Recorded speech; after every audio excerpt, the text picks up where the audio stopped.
This time I had the pleasure to interview Miss Corinne Lalonde, also known as Coco. She is French, living in Canada for more than 20 years, and she's a super interesting athlete and human being. She loves to try new sports and live a refreshing life with the most diverse experiences, traveling all over the world, constantly challenging herself because, as she says, that's what keeps us alive.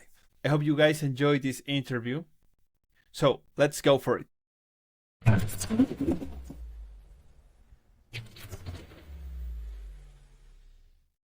Coco, welcome to another episode of Gripsport Latino. I am really pleased to have you right here in the show. I have so many questions and I am super happy to have you. How are you today? I'm doing fine. Actually, I just was finishing a session with one of my clients, and I was actually training her and showing some grip stuff. And then I thought about you and how we can engage people and people that have no idea about the sport. So I tried to do some little movement and then had some really good imagination and started to flip plates. And then of course we were outside so that I don't break my floor, but that's worked really well. So I'm really happy we're going to speak about that, and hopefully we're going to engage new people to like the sport. But I think this episode could be also actually interesting for a seasoned athlete as well. So because we're going to speak about everything, right? We have no script, by the way, I know that. So we're going to No, go no, with no. some. We have kind of a script, but let's go with the flow. Yes, let's do Yes. it. Well, I, I I, mean, I send you some questions, and I want to know more about how you engage people in Chile because, like, you have the whole world in your shoulder for actually organizing the sports in Latin America. So I'm really interested to see how you do it over there. So I don't know, where do you want to start? I like to start with the classic opening question of Gripsport Latino. Tell me, Coco, who is Corinne Lalonde? And correct my pronunciation if I was wrong.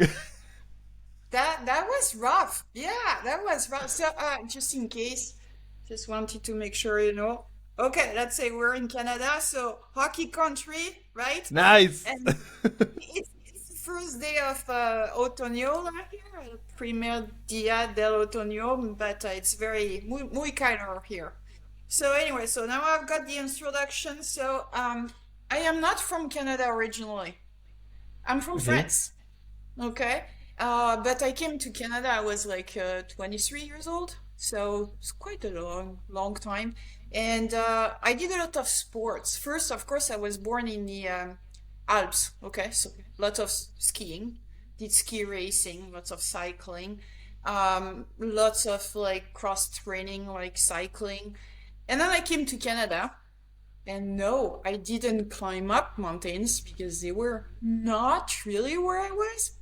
So I started Oh, scuba diving. I became a scuba diving instructor.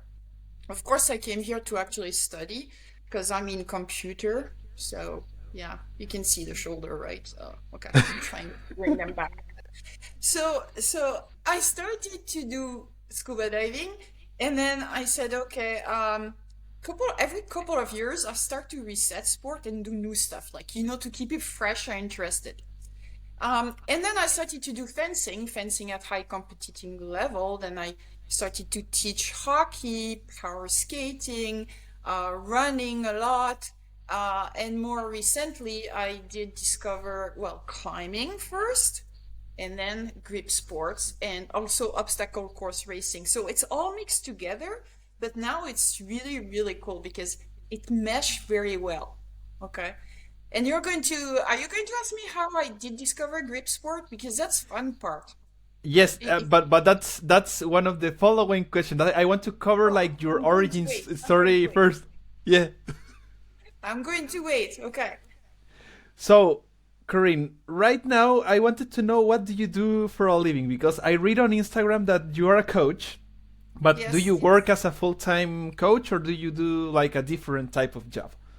It would be hard to work as a full-time coach these days. So I'm actually an IT architect. So I build things, I find solutions. So I'm a solution architect. You got a problem, you come see me. So I'm basically working a lot with program, with architecture, development of software. And I do have a passion for sports, but I believe the sport is also helping a lot the mental part. So this day and age, you see a lot of people that have, they have to find balance between what they do in their daily life and keeping happy, keeping mentally fit, as well as physically fit. So I see a lot of people in my coaching that actually have bad posture because of all their work. And they say, oh, my doctor told me to exercise. I say, well, okay, if this is the reason, let's go, let's try to build a program. But I like to actually encourage people to train with goals, right? So train with goals that are more like, hey, I want to try to break this world record on this little implement here. Okay, let's do that. Let's try to build that. So I'm very new at this sport. Okay, honestly, a year and a half ago, I discovered grip.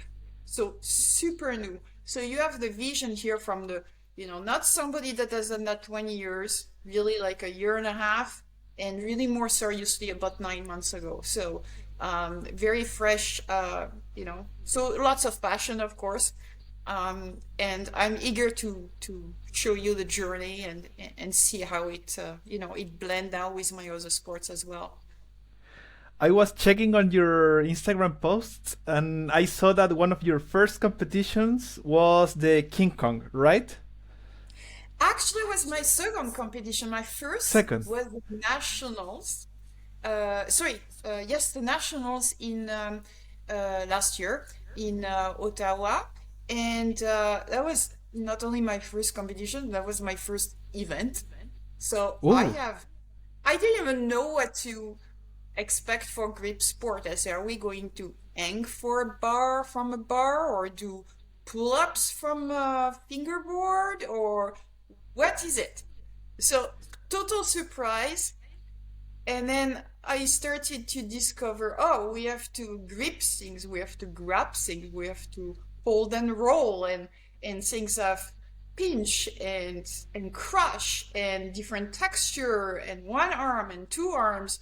And and then what I really like about it, honestly, it was Yes. like at one point so many different things that we can discover how it works. And then you say, oh, I like this one better, of course, because somehow it was matching more my climbing abilities. So, oh, I like this.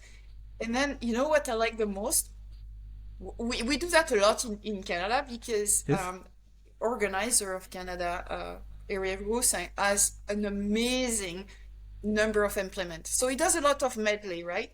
And I say, oh, that's so cool. That looks like a race. So I'm like, ready, set, go. Okay, left, right, left, right. I'm like in a zone, right? So I love so much medley. And I think when actually there is competition that organize medley, I'm like all in. And it's like fun because you never know how you're going to react and how those implements are going to play when you're under more now endurance, right? So that was my first one. The second one, that's correct. That was a King Kong, the biggest tournament on the planet. Here I am, like a couple of months in, and then King Kong is coming, and Eric said, "Hey, you should try King Kong." Sure. And the fun part is just like, oh, okay, so I'm actually leaving tomorrow for the world obstacle course racing in Greece. So I'm going to Oh. basically do this one and then going the next day or the day after to Greece to compete in obstacle course racing. So I said, okay, it's not like I had a lot of time to prepare, but I did actually call my friend and Mrs. Grip and I said, okay, can you set me up with like a crusher, a finish ball? He said yes, and a pinch block, and then I'll see what I do, even a jog. So I started to practice a little bit. So it was like maybe a couple of weeks of training, and then here I am doing King Kong. And Ooh. I got one of those 3D outstanding medal. There is one thing that I can say to you. is like some people know how to attract people to compete. The hardware. That's all in the hardware. It's so cool. So hardware medal, yeah, not too bad. And what was the second one? Then then in January, so this January, Yes. I started to really, really compete more seriously.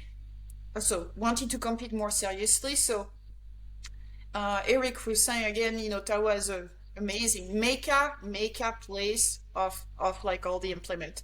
So every Monday we train at this place, and there is a couple of people that like that are always there. So I train with them and always look at techniques and new stuff and like new implement, and it's super fun, super fun. And then what did I do? The North American Championship. I came first in my weight class. Super happy about the result because I trained quite a bit. And then preparing for arm lifting world in Las Vegas, October 11 and 12, and then King Kong again, October Wow. 26. Yeah, and a couple of mini tournaments here and there local that are super fun also because you never know what people are going to put in a mix is usually what they have. So all that to say is just like, excitement after excitement and passion for the sport is growing for sure. For sure. I I am curious about a lot of things. Firstly, I wanted to know which is your the weight class where you compete. So that depends about what I decide to basically thin myself up. So I was no, but that's funny part because towards the beginning of the season, before I start racing an obstacle course racing, I may be a little bit heavier, and then I start to shrink, more thin, and then a lot more running. So basically, a Yes. shrinking. But in a King Kong, that's a 63 kg, and Yes. for the arm lifting, they don't have 63, so they have 60, and then 70, 80, etc. So that's a little secret, think I swear. I Okay. think I'm going to try to make the 60 kg because there is super strong. No, I should say no, I want to make the higher one so that I compete higher. But honestly, I'm so young in a sport that, you know, to get going, it's nice to have a little bit more chance to get podium. So I'm going to try to make the 60 kg. Um, so yeah, I'm close. I think I'm 62. 3 weeks. Okay, we'll see where I can do. Starve myself. No, before the competition, and then eat. So we'll see when the weigh-in is. But whatever happens, I will do. I would say more than my best. Okay, let's put it this way. I'll try to push myself to whatever limit I can have. Excellent. To And have you, a which category are you in? I have done kind of the same as you. I mean, I am not so new because I have been into grip for 6 years, but Oh, in my nice. competitions, I have been into the 105 kilograms and Okay. 93. I have been like, but I mean, I always weighed between 92 kilograms and 96. So I am like a full 93 or a Mhm. skinny 105. That's where I move. So in my last competition, which was in August, the Gripsport Latino Classic, I was 95 kilograms. So that's around my weight, and I am like 180 centimeters. That was another of my questions. How tall are you? We have a saying in Canada in hockey. My hockey height is 5'11", so 180, but I'm really 178. So that's just a thing. I mean, I was coaching kids and they just try to lift a little bit more their feet when they're on the weight scale. So we always joke about that. So I'm still tall. Not as tall as you, but I'm still quite tall. Yeah. So Perfect. 178, 179 centimeter about. Here in Chile, well, grip sport, like with me as a promoter, it's fairly new. Like 1 year. So one of my main missions is to have like more women engaged into grip sport, of course. And I used to do powerlifting, so I know many female powerlifters that have been competing in my events. So So most of them are like 50 between 50 and 70 kilograms. So for reference, I wanted to know which was your performance on King Kong? Like you were a champion, I think. So I want to see to know your numbers. How much could you lift on last year's King Kong? so just let's take for instance, I have some cool things here. They're just there. So let's take Nice. the little finish ball here. This one Yes. is shiny, right? It's not as seasoned as a real one, so I can do a little bit less. But just to tell you how much 1 year of training can do, of course, I don't train just on this one because there is one, but I think I was okay. Now I'm going to speak pound because this is crazy with Canadian. They mix imperial and metric, and the weight Oh, is always in pound, and then the height is whatever they want, or distance is in kilometers. So this thing was like, I think it was 42 pounds. So that will be, I guess, less than 20 kg. So let's say a little bit 19 kg, right? okay. And then in training, no, do you have to remember this one is the only one you lift to 13 inch? Yes. And we speak in inch now. And you have to be aware of that because in the context, they don't tell you centimeter, they say inch. So I believe my max in training was 56 pound, which will be your. I show you training on video and Instagram too, about 25 Yeah. kg. So that's my goal. I want to do 25 kgs this year, and that's a huge increase. But this is just to show you that when you start to have the right technique and you start to strengthen your finger and regularly, the smaller thing, it's the one that requires the most and the longest training, I believe, because you can strain a lot and easier. So that's an example. The crusher, just a minute, I have my board here. I think at the time I was the 225 crusher, I was 105, but I'm expecting to do better on this one. The jug too, what jug? 107. And the pinch block was pathetic, but I'm going to be, meaning pathetic, meaning like it was not very good, but I'm getting better at this pinching things here. Particularly because doing the 3x4 Saxon bar training, Yes. now a better handle of it. So I hope to do, I think 225 kilo. We'll see. We'll see. So you're Excellent. trying to see how your women that you're training are going to fare? I mean, I have like sad news about the female athletes here in Chile because Oh, do you, why? do you know IPF powerlifting? I know there are many IPF powerlifters in Canada which are really famous. The thing is that in their rules book they say like from now on if you compete in any sport which is not affiliated to WADA, you Mhm. can get banned for 24 months. So they are like, oh no, I don't want to be banned from IPF just because I competed in Gripsport because we are not affiliated to WADA. So it's like, oh no, sorry Pancho, we can't risk to be banned right now. So it's like, well, one of my best friends, she is the head of the judges here in Chile, so she's like, I cannot risk to like be banned because I am like an athlete and a judge. So it's like I will have to start to rebuild like the whole female scene here in Chile. So another challenge, but I can do that. I am super sure. So well, they were like doing let me remember, around 20 kilograms on the finish ball, around 40 or 50 kilograms on the little big horn. On the crusher, I think they were around 35 kilograms. And on the pinch block, some of them we used the flask one-handed in our last competition.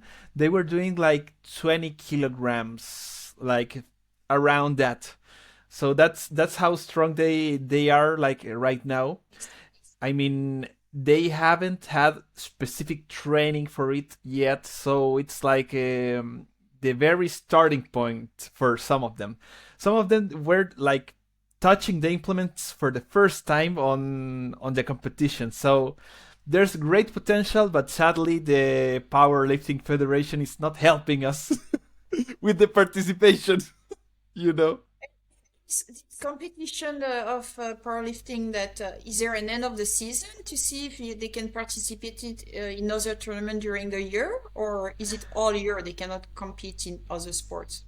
It's all year. It's like permanent. But yeah, it's like a new rule that they put. And I mean, I rather like focus on athletes that can make it to the competition than like fighting for the ones who have the this silly rule. But yeah, it's part of like carrying the torch of building the sport from scratch. You know. Well, I'm But sure if you go to, so what we do and what we did a lot in Canada is it's funny, it's like going to climbing gyms, right? Sports climbing is sports since now with the Olympics is getting in popularity, and I'm sure you start to see some also hopefully in Santiago. So I was wondering, did you ever try to go to climbing gyms and start to say, hey, you know what? I know how to improve your climbing, and at the same time, you're going to be fun doing it. So, did you try? Is there some climbing gym in your area? I mean there are many. Yes, there are many here in my county and in many parts of my city.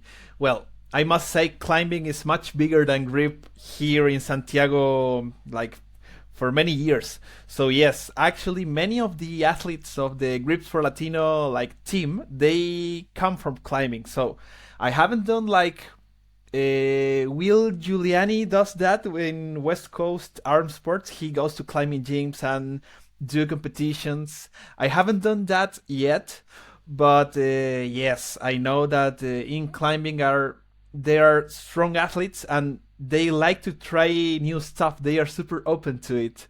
So it's one of my challenges for like this semester to bring in new athletes, and I think that's going to be my strategy to like attract new female athletes, like maybe the ones who are coming from climbing, you know.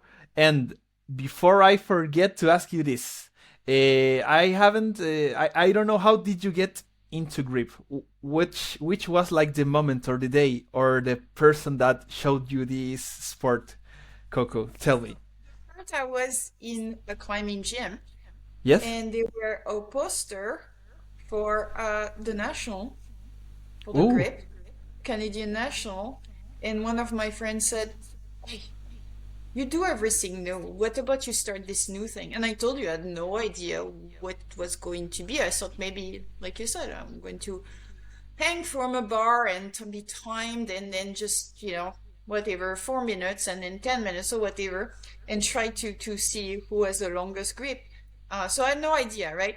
And then I did meet with Eric Roussin, who is a grip sports legendary athlete, and did a little bit of a clinic and just show me, oh, here's what we're going to have. Here is a gripper, right?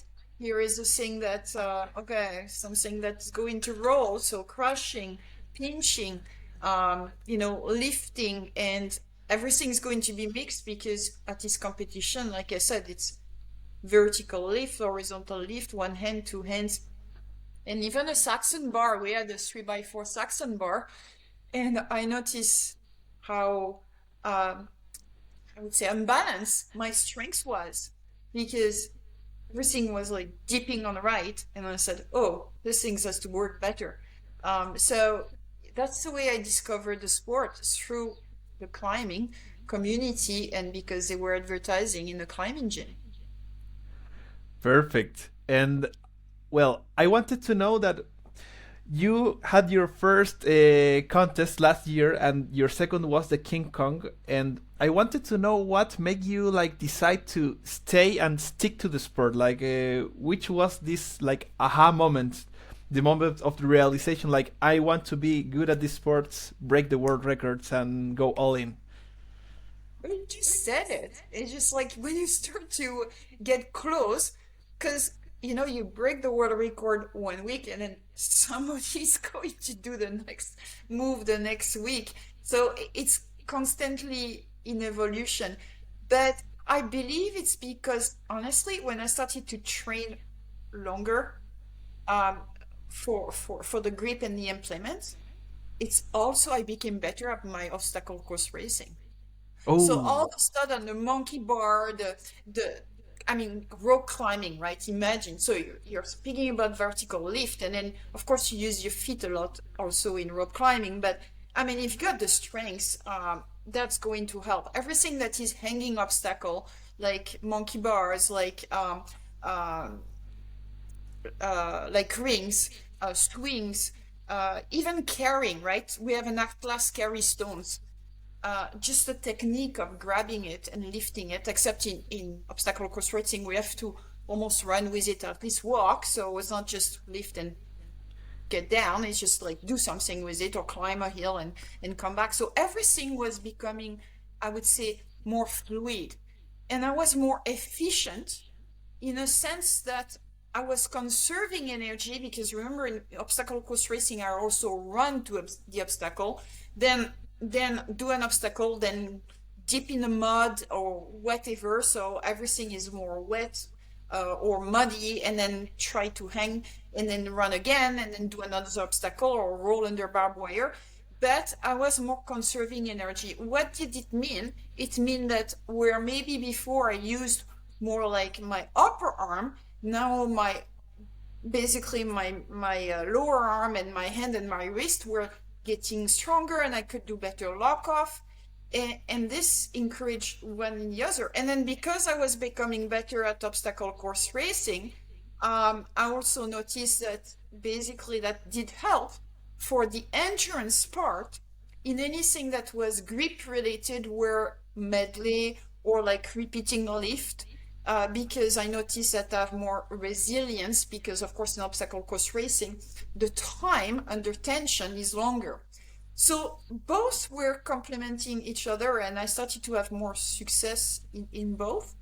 And the fun part is I started both actually relatively close to each other. So I'm 2 years in, yeah, a bit more than 2 years in obstacle course racing and 1 year and a half in grip sports. So very two new sports for me that I managed to combine. Makes me travel a lot, but I love it. And yeah, and that just build.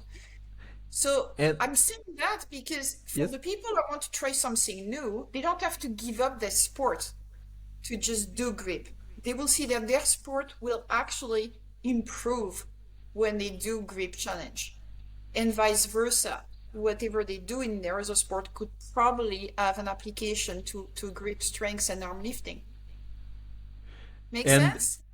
yes, and sounds like the best like short clip that I am going to like put on Instagram, like for a reel.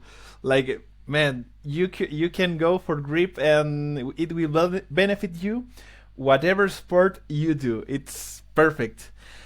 I wanted to know how long have you been like doing climbing? Because I saw that you were like climbing the mountains, like equipped rock climbing. Correct me if I'm wrong. I'm not so much into Yes, climbing, yes. but how long So, have so, you been so into? yeah, absolutely. So I'm doing sports climbing, which is more like indoor climbing and bouldering, Yes, for about 5 years. But I was trekking and mountaineering for a little bit longer.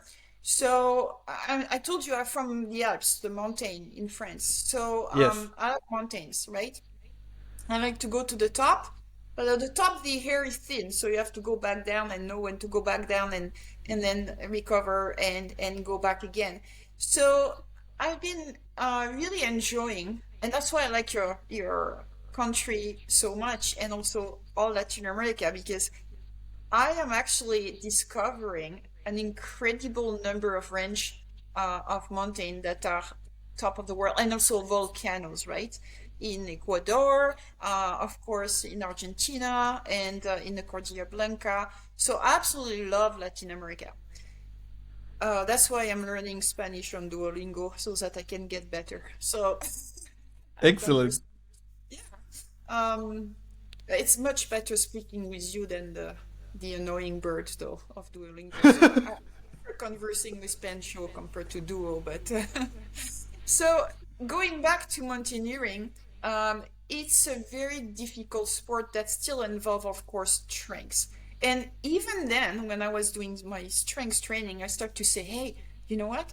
You're going to get better at self-arrest with an ice axe, right? So you hang on to your life onto this little metal part and you're sliding down. Let's say you lost grip and you're sliding down on a glacier, and my grip strengths now, I don't have a doubt. I'm going to save my life on this grip strengths, right?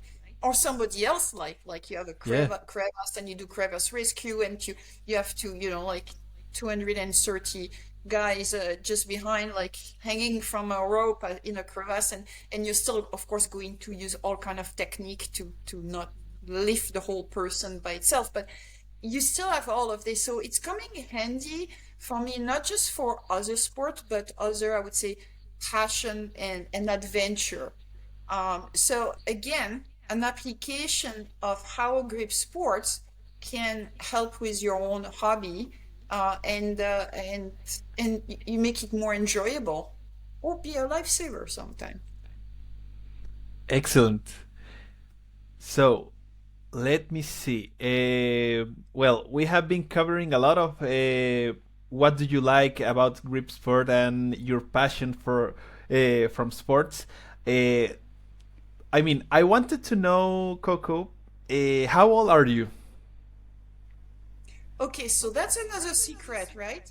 Oh no, because I am aiming. I have a point. I have a point. I wanted to know because I am 31, and one of the things that was more shocking to me was entering to the corporate job, because I am a huge lover of sports, and I don't need to know the number, but I wanted to know how I'm no, but how to balance a life where you have to have a desk job, but your heart belongs to the mountain, to the nature, and to working out. And one of my dreams is like never stop working out no matter what. But it's hard.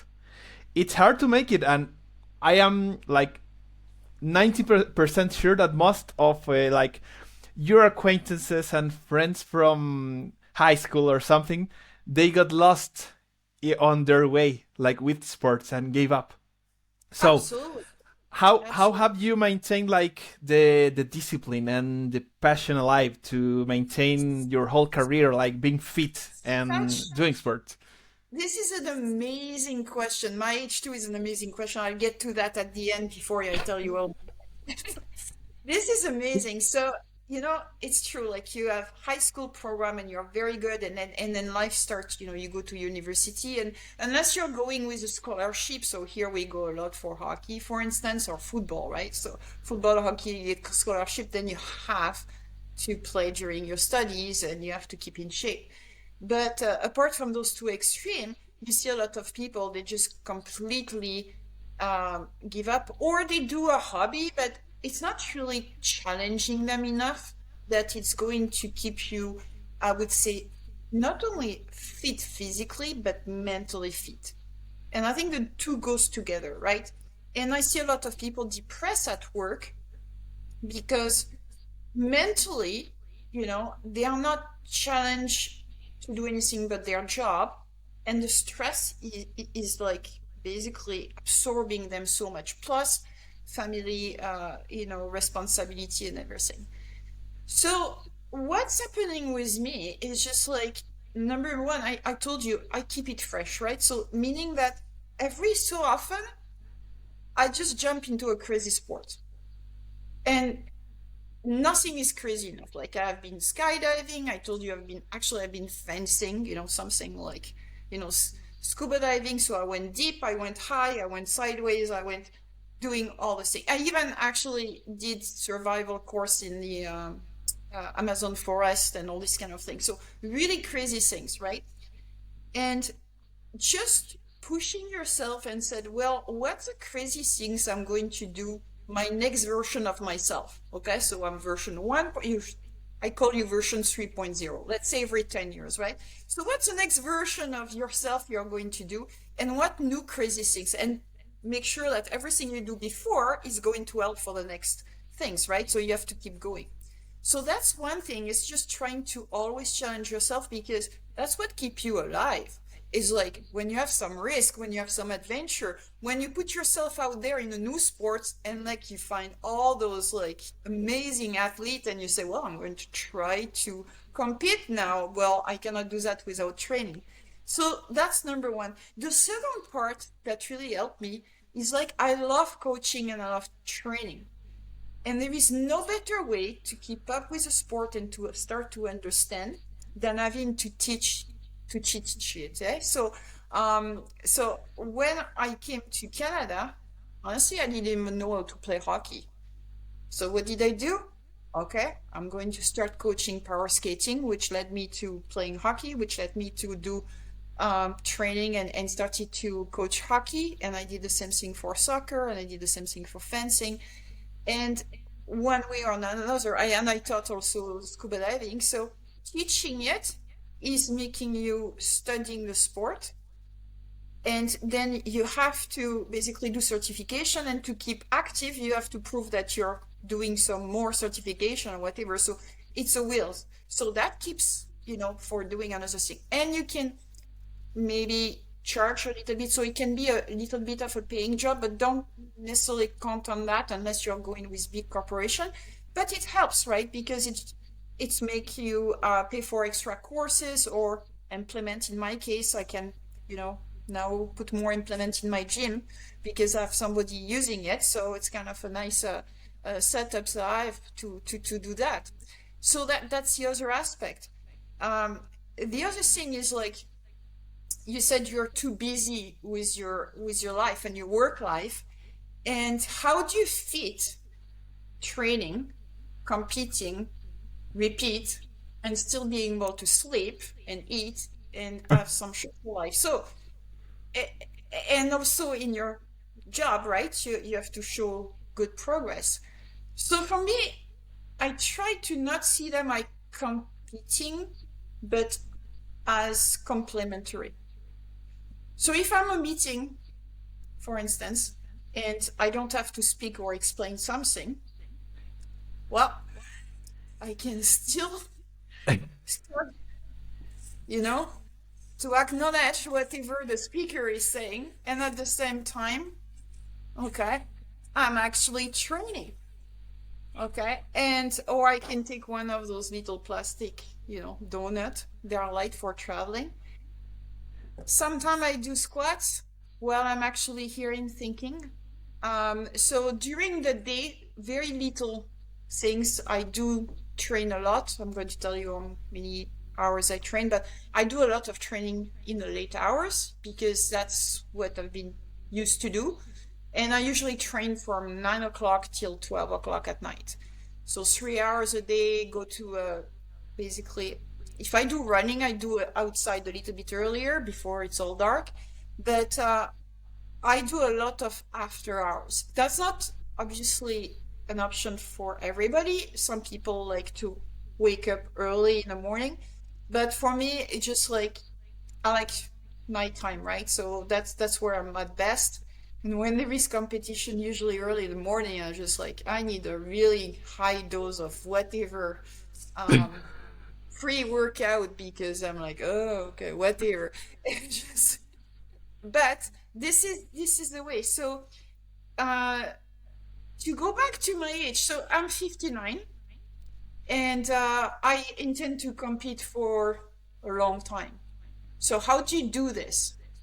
Well, first, I'm thinking so far that I have an advantage because I've done sports all my life, right? So it's not like I'm starting and I'm going to injure myself. So yeah, sure, I'm going to have normal injury, but I know how to prepare myself. I know how to do a good warm up specific to the sport I'm doing, and then a good cool down, and then, incorporating progressive overload and all those good concepts, right, that are going to avoid to have injury and back pain and whatever else I'm doing.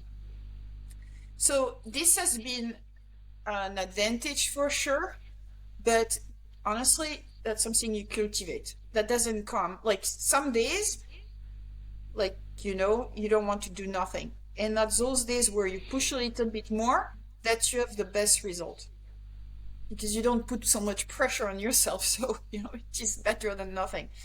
So this is actually what I've been doing. And I'm going to continue. And I swear I will break new world record. I will try. No, I will do it. Not I will try. Do you consider yourself like a competitive person that you want to win and crush the competition? How are you when you are on stage, like about to do your lifts? Yeah, I'm like the other lifter. I notice they're all friends, but as soon as they're on the stage, it's just them and the bar, or them and the implement. Just like, it's like the nicest people, and then all of a sudden it's just super competitive. But and then after it's just like, oh, let's show each other how things work. But no, I have a trick now. I'm going to make sure it's working for me, right? So, when you compete in this sport, you don't have an opponent directly in front of you, right? So it's not a contact sport, or let's say you have to beat somebody. You're competing with the weight you want to lift, or the time you're going to lift it. So you're competing with time. I'm used to that, right? When I was training and competing in downhill ski racing, I don't see anybody. It's me against the hill, and then 2 minutes, 100K down an hour, and boom, So it's only me. So you have to be in your head, I would say, as a lifter or the grip sports, because the pressure that you see with all the athletes, you're competing really with yourself, and then your outcome is compared to others, but you're not trying to fight. So it's different than arm wrestling, or any contact sport, or team sport. Plus, it's also an individual sport so far, although you can combine results, as you've seen, and then becoming a team. But so all of this to say, it matched my personality quite well. But you have to compete this way, you have to train also this way. So are you able to train by yourself and be serious about it? Or do you always need some people? I think a good mix will be very nice for most people. And you, how did you actually, how do you show up? Like, you have a smile, and then like everything down, and then grind I it?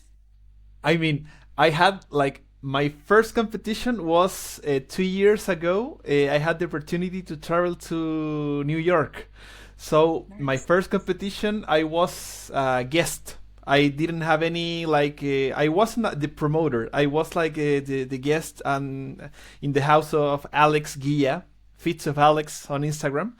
So it was just going there, enjoy the moment, and see all of the faces that I was like chatting on Instagram for years. So it was like Christmas for me. It was like, oh, he's for real. It's actually weird to see the faces of the people that you just see on Instagram on videos in person. Plus, they were all giants, like all of them, like 6'2", 100 plus kilograms, super giants, and they were super generous. So for me, it was like, okay, this is the time that I can show my numbers, and I was like super relaxed and wanted to like give my best. And since I was like into powerlifting, I had a coach that like told me like you have to approach the barbell like in a really relaxed state of mind and be super focused. No, not with hype and punching yourself and screaming because that wears you down. It's like you are going to be tired if you are screaming and stuff. And that actually worked for me to do like super good lifts in the past. So I am like super focused and super like I am not laughing with my teammates when competing because I try to be super focused to do well. And if I start doing well, I can be like more laid back and laughing and stuff. But I try to be like focused on myself because I think the same as you that this is like me against me. I can go to GSI and check Pancho Urtubia and know my numbers. And in example, in the crusher, I did 82 kilograms on my first contest. Then I'm going to be like, okay, next contest, I at least expect to be 82.5 or 100 grams more, but I want to be better. So my focus is like 100% me. And also, here in Chile, since the sport is fairly new, and I have been doing it like for a while, it's like I am still like lifting more than my teammates. So I always have the eyes on the GSI like leaderboard, and I'm like, well, in my weight class, I can see like Ben Helms, Eric Rusain. It's like, whoa, the bar is super high. So I have a lot of work to do yet, and I would love to be there like in the future. But I am not like, I want to like be better than Pancho 3.0 and not like some other individuals. Like, I mean, in the case of Eric and the big names on the US, they are like my examples. Like I want to be one of them. Like earn the respect and have a high level like they do, and then compete and like it's like a goal of mine to like be able to do a like a third place or second on first like in the future. But yes, it's like I am 100% focused on me. Like in example, on my first competition, I placed like fourth, I think, on the event, but it was 100 like everything was a PR. So my preparation was super good. I have a coach which sees all my recovery and the weights and everything, and it was a really successful preparation. And that's more important to me than, I mean, someone else will be like defeated because of placing fourth on the first competition, but not me. It's like I have never been able to do like more than 80 kilograms here in Chile on the crusher, and then in another country, like traveling 13 hours, I could do well. So it was a win for me, you know? It's amazing, eh? When you travel so far and then you say, oh, maybe I'm going to be jet lagged, but you've got the adrenaline. And then, you probably saw that when you're under pressure, it's either you fold or you do extremely well. And you Yeah. look like you're one of the guy under pressure that just go for it and do well. But yeah, that's quite a number of hours of plane, and I don't know how long before you arrived, but you obviously recovered quite well and hydrate a lot, even in the plane, and then did super good. Super happy to hear that you're traveling. Hopefully, we'll see you maybe sometimes in Canada as well, not just New York. It's not too far from New York, eh? So Yeah. hopefully you can join us sometimes. Yes, I hope to make that trip like really soon. But I mean, one of my next sport goals is to go to Scotland to lift the Dini stones. Do you know them?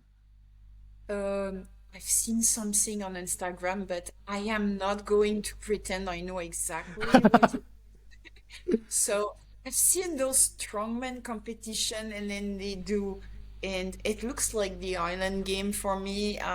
Yes. They lift things and they throw things, and they look super cool and amazing people doing with like stones and trunks and all these kind of things. So I don't know too much, but those people look like they are really strong. Yeah. So Let you're me going to do try. that. let me try something new that I have never done in the podcast. It is to share the screen. Let me see if it works. I Okay. want to share about so the Dini stones. Can you see my screen? I do. Okay.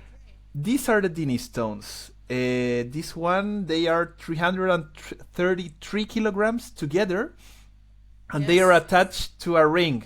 So people Okay. go to Scotland and lift them like this. And there have been I think five female athletes that have lifted them until this day, or less than 10, I think.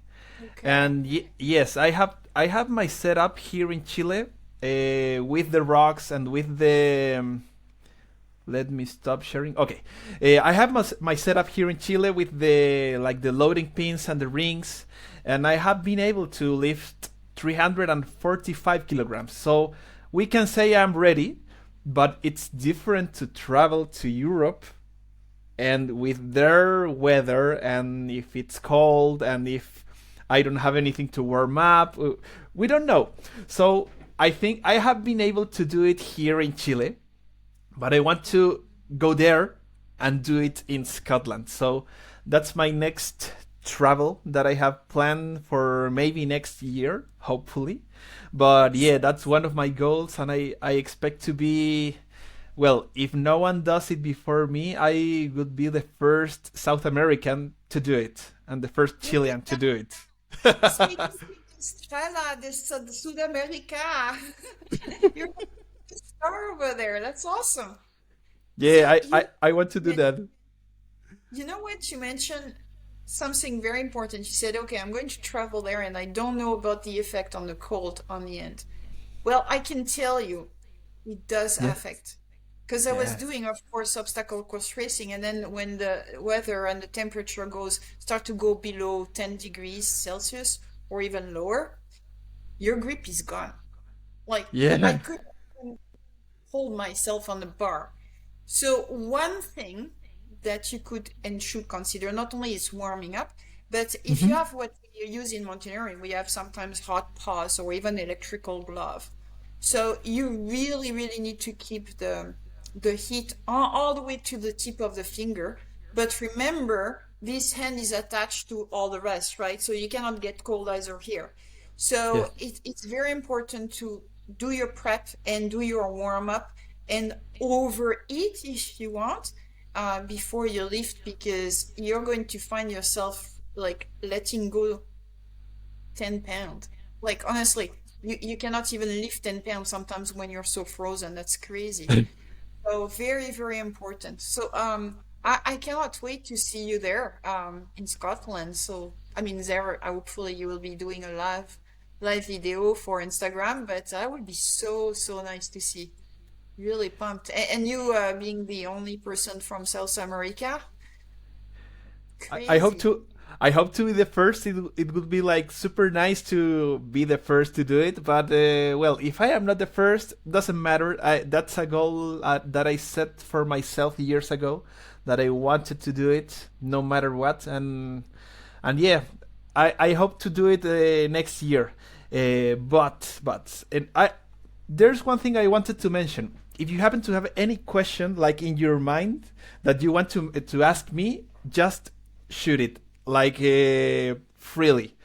Uh, but I wanted to cover before I forget about your training. I want to know how does your training week look like these days, considering that you are into obstacle course races, into grip, into some climbing. I can guess that you do your your gym workout as well, squats, deadlift, weightlifting, or whatever you do for your preparation. Yes, so that's a very, very interesting subject because I see a lot of arm lifter or grip sports athlete, particularly the one that are new, they consider that like a hobby. Oh, I'm going to just do, I don't know, like just do a pinch block and then and do a a 2x5 sack some bar and then just start to stack the weight. And here I am lifting and turning. Well, it's good up to a point, and then you start to say, "Oh, my finger hurts, my back hurts, my this hurt, whatever." So we could do a high podcast, sorry, eventual about training and programming and everything like that. But I always tell them, I said, you have to ramp up, okay? So I said, what do you mean ramp up? Well, you have to start preparing your body for whatever type of session you are going to do. And in my case, that's easier for me because I have that ingrained in me, right? For a number of years. So I said, okay, you have to rise your temperature. So I said, what? Yeah, I go on a treadmill. Oh, no, running again. Okay, go on a bicycle. Skip rope if you want. Raise the temperature, okay? Your muscles, I don't care how small in the finger they are or how big they are in the leg, need to have increase of temperature. And that's why I mentioned when you go to Scotland, what's going to happen is like your finger are going to freeze on and then you don't even manage to lift, like I say, 10 pounds when you could do 100 kilos, right? Or whatever. So raise the temperature. You also need to activate those muscles. So I have actually a couple of things on my bench here. And I said, okay, how do you fun activate? And you just have like maybe a bunch of dumbbell. So, you put your favorite music on the background, start dancing with those, okay? And you're going to laugh. What do you mean? What's going to be good about it? Well, what's going to happen is any move you can do, okay? You're going to see I'm rotating my wrist. I'm actually lifting, pushing, dropping. And then I'm also going to do some rotation. So a lot of people forget that what's going to need to be also activated is not just this, but what about when you do a one-arm deadlift, you're going to do some rotation and torsion. So what's going to happen when you start to lift heavy? Usually the same thing that happens when people lift things heavy from a side and they need to see their physio or chiro after because they do have a really, really bad back pain.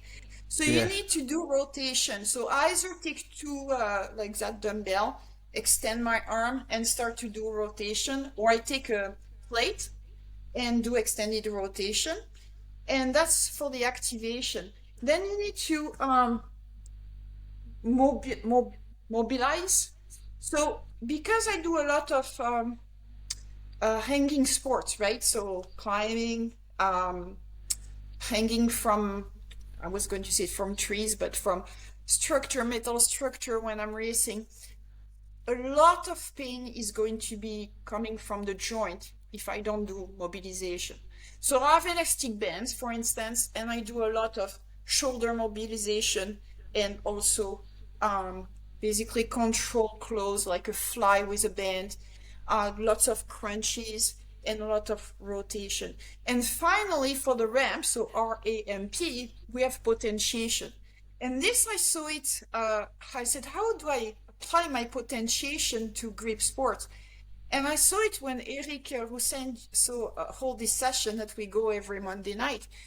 And I said, okay, that's going to be my potentiation. And what it is like load, I would say 60 to 75% of your 1RM and start to do little lift. You don't even have to lift 6 inch. So basically, let's say you have like, let's say you lift normally, I don't know, you say 25K, 30K, well, even 50% of this.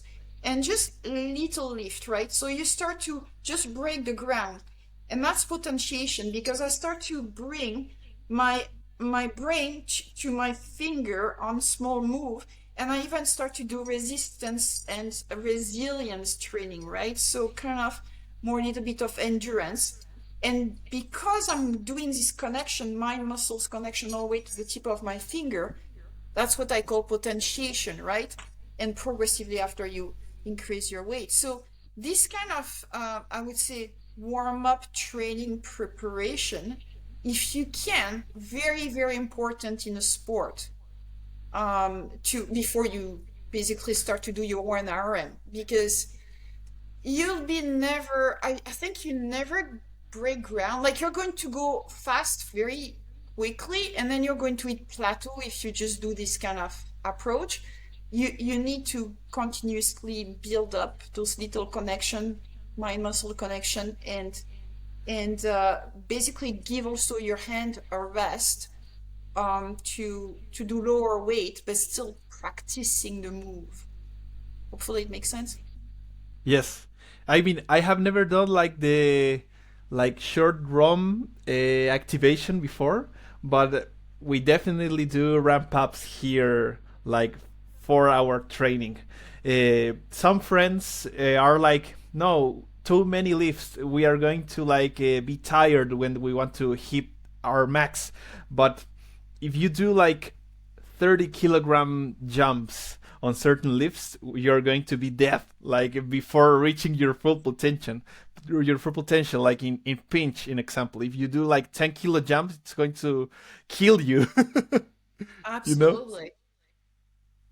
And you mentioned the pinch. It's amazing how the smaller implement and the weight, the one ender, are the one that basically gets you tired so fast. It's frustrating, right? You said, oh, last week I was able to lift this.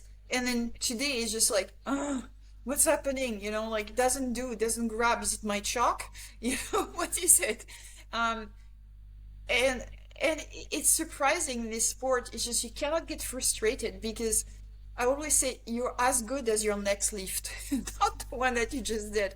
That's the one yeah. coming up. It's surprising, right? So it's like you said for you, it's important to focus, and that's why I say you're as good as your next lift. The focus that you're going to put and the mindset you're putting on the bar, and if you look at it long enough, it will lift itself too. But so it's all working together. But yeah, I don't think you can. I mean, again, powerlifter people, I'm sure they have their own technique. Yeah. It's mostly people that are new to the sport that just want to jump to the highest possible that they can do. And like I said, early they are going to see very, very fast gain because they say, oh, I can do that. Well, you probably can do way more. It's just now you have to learn how to train for this way more. Um, so that's the way I train, right? A little bit more organized, I would say. And how often do you do grip in your week? I know that you do the sessions with Eric on Mondays, but Yes. how often do you do it? Like 3 times a week or maybe more? How do you manage it? So I do strength and conditioning or aerobic training every day. Um, that doesn't mean that I don't grab something. So if I go to a climbing gym and I do an hour and a half or 2 hours of climbing session, I did grip because I did climb. So there will be implements that are pinching, the implements that are more like hanging. So I consider that also training. And something important, I do build calluses. You know Hmm. how cool it is when you grab a Saxon bar and then you love those and you nurture them and then say you have more grip because of your calluses. So climber, they have more calluses and they like to cultivate them to make it better, right? So I do a little bit of every day. So again, I do grip with Monday, but then maybe Tuesday I'm going to go for a run, and then I'm going to do a strength and conditioning session at night, and then maybe I go climbing after. So I basically grab something, even if it's like I said, a small like gripper every day. Um, but that doesn't mean that I lift heavy every day, right? So I lift more heavy probably on Monday night with Eric at Eric's place, and maybe Wednesday. So about 3 times a week, I'm starting to load the 2x5 Saxon bar here for the arm lifting coming up. Um, and then I try to say, oh, you should take a rest. But for me, rest is like moving is resting for me. Okay. So I don't have to just do nothing. So when you're recuperating, yeah, I think that's the way they say it in English. Anyway, when you're recuperating, you need blood flow again to repair, right? And this is not going to occur if you just do nothing and watch TV. You can watch TV, but you can do still something or do hair squat watching TV. So basically, movement, it has been always a great way to continue training without necessarily resting or doing nothing. Yes. Okay. And you have the opportunity with your work to also work out on Gripsport every couple of days, or you try to increment that in your daily in your work. I mean, I have enough time to. I work from 8:30 to 5:30, so Okay. almost all the afternoon I have available to do some workout. So, well, it depends because I have a coach and he tells me like what to do. So I have had like periods where I work out 6 times a week, and some others which have like different focus, where I do like 3 or 4 times a week. In example, right now I am working out like a little less sessions because I stopped doing rippers because I had a like a tiny minor tweak right here in my Okay. knuckle. So I was like, oh, this is hurting me. So let's take the grippers off for a while because I already paid for a King Kong, so I am hosting and competing, and I cannot miss this one because it's the first time I do King Kong, and I am super excited. So I didn't want it to like stop my preparation just because a minor tweak because of the grippers. So I am doing like less sessions, more times for recovering from grip. Like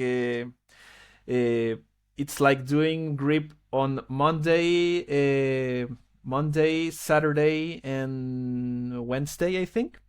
And Okay. on the other days, I'm still doing my squat, bench, deadlift, and all the general preparation. So right now it's like 4 times a week, maybe five on some days.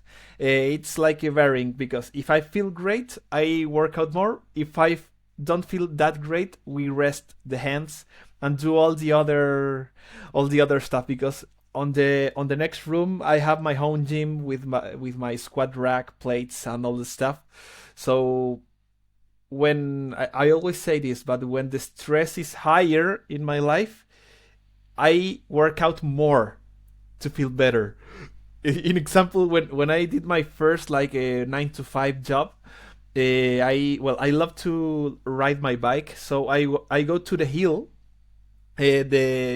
which is called Cerro San Cristobal here in Santiago. It's like a really beautiful park in the middle of the city, and I went up to that hill and then down and then started working because the stress was so high, and I needed to like I needed an outlet to like feel better and for my mental health. And right now I am doing a new job, like a new position, and the stress is super high as well because well, right now I am like living by myself with my wife. Like it's a different condition, like considering 3 years back.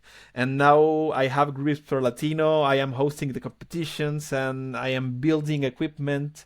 So there is like more stuff into my plate, and working out more is helping me like having the boost of energy, like the happiness, and it's helping me like face all the challenges. So I get to like when I go to my bed to sleep, I am like dying to sleep, but when I wake up, it's like, oh, it's going to be a good day because I am happy with what I'm doing. I mean, it's a lot, but it is so rewarding, and it's a privilege to be able to work out while doing a lot of stuff. Yes, it's a privilege. And I think like there is nothing for me that reminds me of that better is when I was watching the Olympic and particularly the Paralympic. And I say, you know what? The amount of effort the Paralympian put into their training, and they do not, they always, of course, are trying to have more they are overcoming more adversities and going to this kind of amount, and then us were whining because it hurts a little bit. It just like show how much like lucky, but in their sense, you know, we maybe not so lucky because when you don't have pressure, it seems you don't want to do things. So if you have the pressure to do better because there is this incentive of like getting out of the rut or wherever you are, then all of a sudden you find a strength in you that you never had before. So like you say, you're super when you're super stressed or mentally like dead or whatever, you find your next challenge. And I always said to people, I said, "Would you know what happy life is? I'm going to tell you. It's not having all the kind of things you think you could have. It's being able to choose your challenge. Because when you choose your challenge, okay, some of them are going to be imposed to you. You have your work challenge, right? You have your responsibility, your family, etc. But when you can choose your challenge and to say, today I'm going to train for this, tomorrow I'm registering for this competition, and you're putting yourself out there, and then there is a goal, and then you have to have a progression to this goal, right? You're choosing your adventure, you're choosing your challenge. This is true happiness. Choosing your challenge, being able to choose your challenge. And being So able I to wish do it. Yeah. I wish you can continue to choose a lot of challenge, Pancho. And I hope that all the people that you're engaging around you understand all the like the amazing and amount of work you do because I mean I'm seeing it here with our local organizer. It's just an incredible number of hours is what we see, but then there is all the back office work, the logistics, the compilation of all the information, the promoting, and trying to have continuously a smile like you do have, right? And showing off the best because if you show, you know, you cannot promote and just be down all the time. So you have to promote and be looking like life is beautiful and you're in super shape and you know. So kudos to you because doing it all by yourself, hopefully you find other people to help for the entire continent. It's really a task. Yes. Actually, I was like, I think the same like you because you told me that you wanted to like fresh things up with trying new Mhm. things, new challenges, new sports. At least with the podcast, I always try to invite people that like calls my attention and like wakes up my curiosity. And Okay. and I try to do just that with my events and with the grip tools that we use, and I try to listen to all the craziest ideas that the people from the team has. They always tell me, "Hey, why don't you bring a saxon bar to the park?" And I'm like, "Okay, I'm going to do it. Would you like to do that, guys?" Yes, and we do it, and we always have fun like that. So I think that's the like my secret to always look like with motivation and happiness, even when I have like some tough days when I just want to rest and have my eyes closed and just I don't know, just eat pizza and be relaxed. It's like well, we have like ups and downs, but grip has been like super challenging and super interesting to me and to the people. And I well, since you mentioned Eric, I am like super surprised when I interviewed him like I think 1 or 2 years ago, and he told me that one of the things that he enjoys the most is hosting competitions, and it's like it sounded like super natural to him. Like, oh no, organizing a competition is super easy. You can write me like whenever you need any advice, I am here for you. And I was like, after my first contest, I was like, oh, this is a lot of work. I was super tired. I am not sure if I'm going to do this again. And wondering, like, how's Eric doing it like for so long? It's like this amount of energy that he has, it's like unbelievable, and a Oh, privilege as well to be near to you him. said it. I don't know what he's drinking or eating, but the man is a machine. And not only that, but I've had the opportunity to help a little bit carry things, and then I said, "Oh, you did all the loading. I'm going to help unload and everything." But Eric's competition are even more harder because he brings a ton of things for the medley on top of that. And one thing also there is absolutely a stunning hardware. So you must do a lot of thinking and work with a designer and order. But I think what's even more surprising, and it goes beyond, right?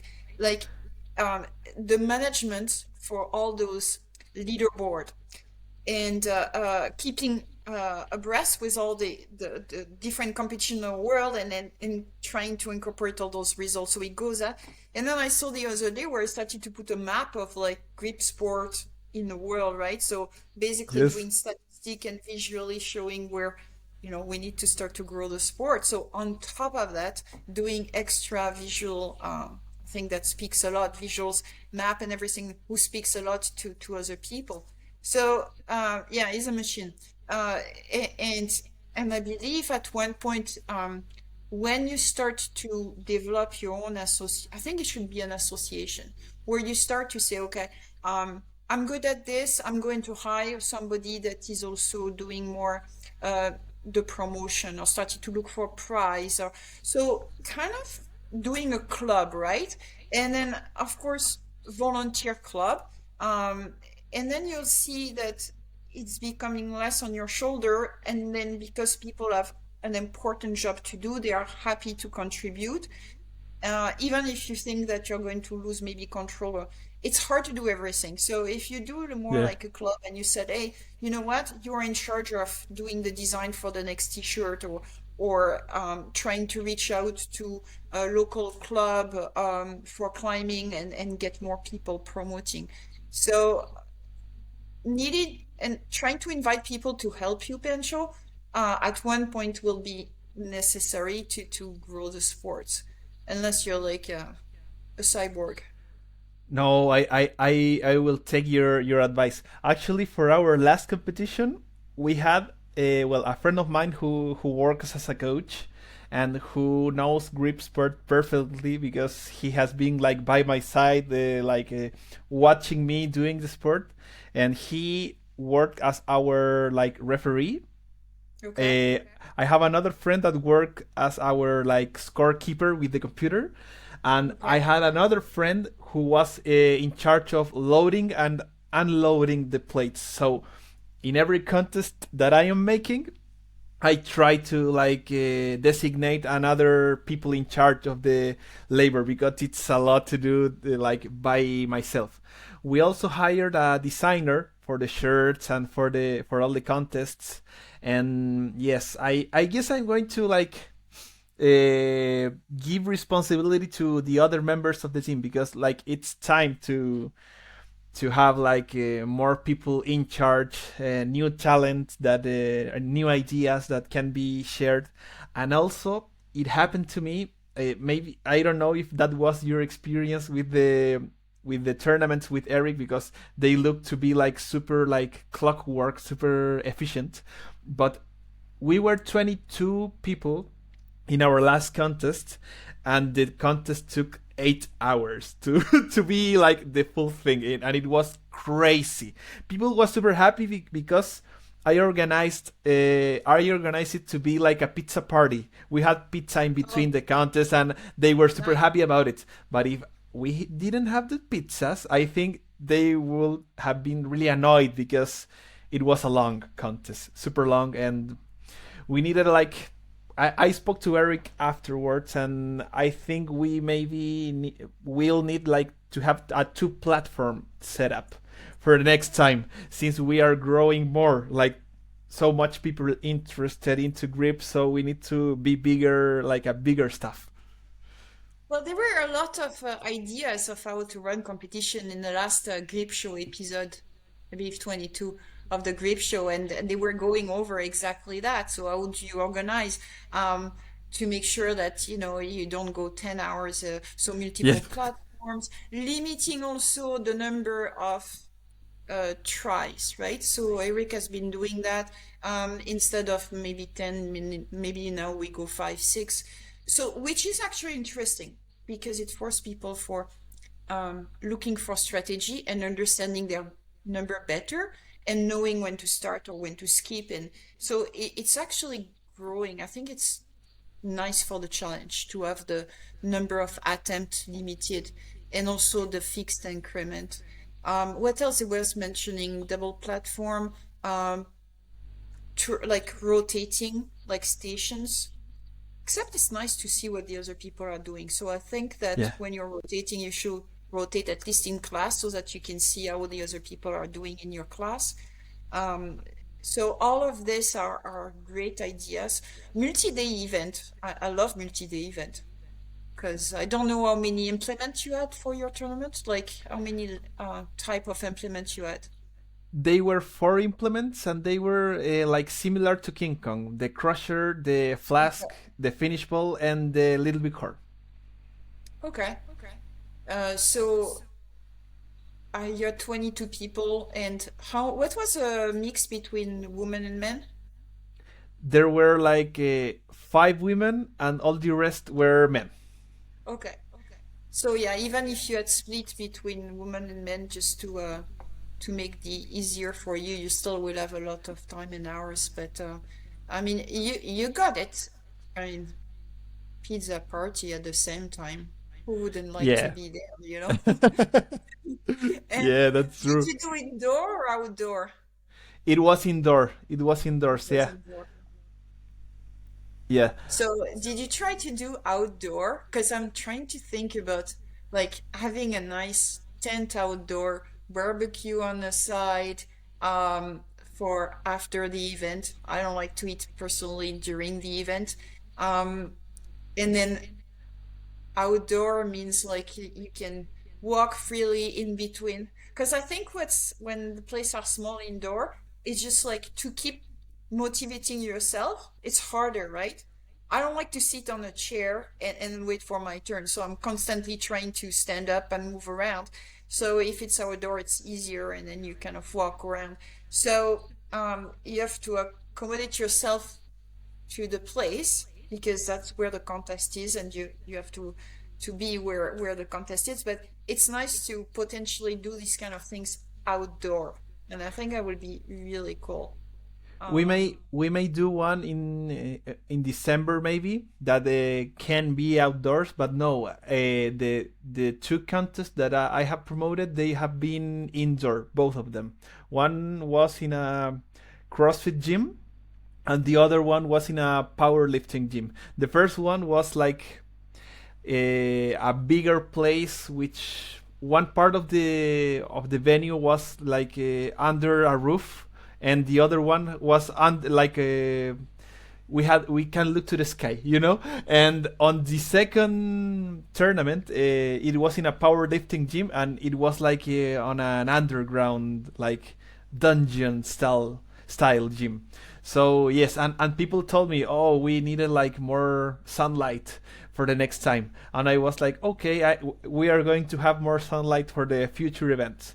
And actually, it makes me curious because recently this week I went to the beach for holidays, and I bring my finish ball and my pinch block to train like near to the beach, and the implements react differently to the friction and to the humidity. So it could be a interesting challenge to see what happens when the grip tools are outdoors, like on a more humid environment, you know. That's very interesting what you're mentioning because in essence you have to adapt to the element and the implements in different conditions. So in obstacle course racing, that's exactly what the challenge is, right? Can be rain, can be sunny, can be dry. A rope to climb when it's wet, completely different than super dry, right? Or hang bar. And here you're noticing how do I fare? How do I do? Do I do better when I'm outside, etc.? I think that it depends. wetness. So if you have like still shock, it's going to help. But also if you have under warms, you're going to see compared to under cold. We spoke about that, right? You're going to lift less if the temperature is down. So I say always, when you are here, we're in Canada in the winter, it can be more colder in certain gyms. So I think we're going to lift less when it's colder, even if it's inside compared to when it's warmer. Um, so that's the way you see your adaptation going. So it's very interesting, but I still think that fun outdoor contest. Plus, you know what's cool is then you can attract the crowd Yes. outside of like you can have people watching like you're in a park, right? Sometimes you don't have to have fees and you can be there and think under a certain number of people, but then you attract and people say, what are those people doing, so it's just like, oh, they start to take picture, you guys are buskers, you do all kind of things, and they start to see, and it's good advertising, and then you invite the local newspaper and you put the radio truck there, and here you go. You've got some advertising that's, hey, come and join us. Or you call, like I said, local news or radio advertiser. And then you just now invite another truck for coffee truck or whatever. And then you get a little bit of a party fiesta going on with people doing strange things with their hands.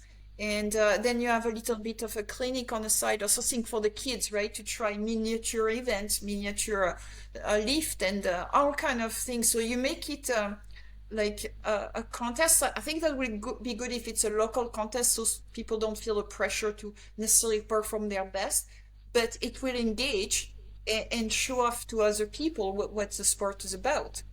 So it works probably very well in your area, I would say, because people are always happy over there, right? Yes. I mean, they always are like up to new challenges and to try new things. They are not like afraid to try the sports. Plus, me and the team, we try to make it like fun and friendly for everyone. It's not like you have to be from certain elite or to like pay for trying for the implements. It's not like the way we want to promote the sport. We want to have more people trying and more people like having such a good experience like we all had, like sharing with the whole worldwide community. So we want to share it, and that's like one of our main goals. Coco, I want to ask you about injuries. Have you ever experienced any injury from like any of your sports related to your hands or elbows or from working your grip? I dropped a plate on my foot one time. It was totally my fault. We train, I would say sometimes, actually a lot of time I train barefoot, and did I ever remember just close enough, to kind of brace the skin and then feel it the next day. So be careful when you start to lift heavy and put your, feet away from the lift. But I didn't have any injury related to grip strength. I had injury related to obstacle course racing. I think I tear the deltoid at the World Championship last year, and it took me quite a lot, like 4, 6 months before I was fully. So now I'm like mobilization, like I told you with the shoulder, very important for me. In ski, I did the accident that still basically caused me to not be able to do proper squats or powerlifting squats and even correctly deadlifting, but I'm compensating. So I cannot close one knee completely, but I'm overcoming. Like I try to be better at something else that kind of, compensate.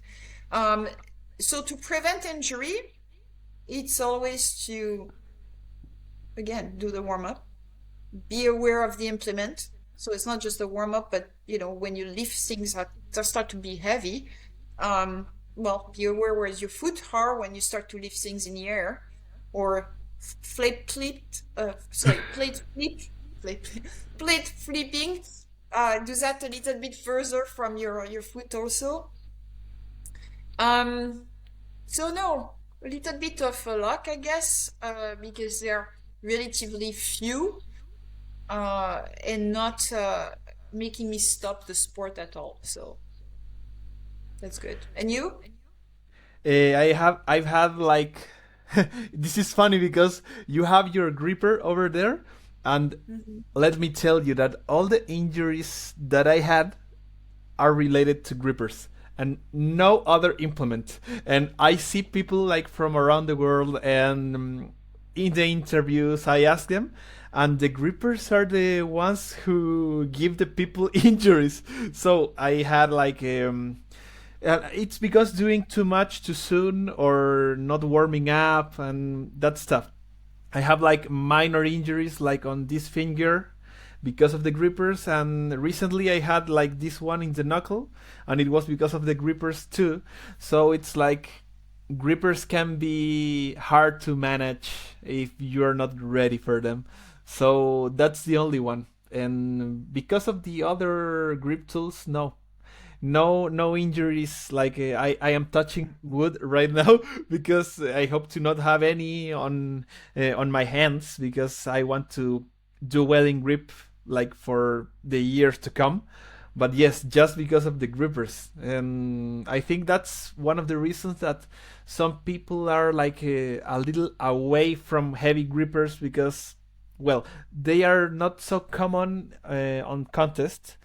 And yeah, it's like there's so much fun stuff to do with grip which don't have to do with grippers. So well, it's like be careful with them, because that's like the main responsible for for injuries on fingers, you know. But I think it's you. Like again, if you're going for the contest for the heaviest, like you're constantly trying to go to your maximum, and rather than just doing it, for me, it's a warming tool. And then when is in a competition, like with the silver bullet, when basically you have to put the bullet and then just hold, etc. I was practicing, but I was pumping with like maybe 1.5, and I was trying to reach the 2 for the silver bullet, and then I should have gone back to the 1.5 because I was not even having enough time for doing the 2 properly on the silver bullet. But I didn't get injured because I see it as a training rather than an end goal. So, like you said, you have to make sure you're going back to lower number to go after higher rather than just going all the time high. So I think I don't know if you asked me, but you didn't ask me yet. But what's my favorite new strange grape? So you probably saw it on Instagram. I'll let you guess it. Maybe you let me don't. get let me guess. May it be the Saxon bar? So that's a good one. Uh, but that's not strange. Yeah. So some of the gripper, sorry, some of the implement that I get them from Yes. Andrew at Nemesis Grip, and then when I saw, this was actually Oh, the the thing of yours. Wolverine. Yes. Oh, I So totally missed that one. imagine now, this is not, when I was looking at like, how do you define grip sport? And Eric, again, on his website, he said, well, go to the crush to dust and the three-dimensional cube. So you've got, the crushing, the pinching, and then open end, close end, and then, of course, time or 1 RM.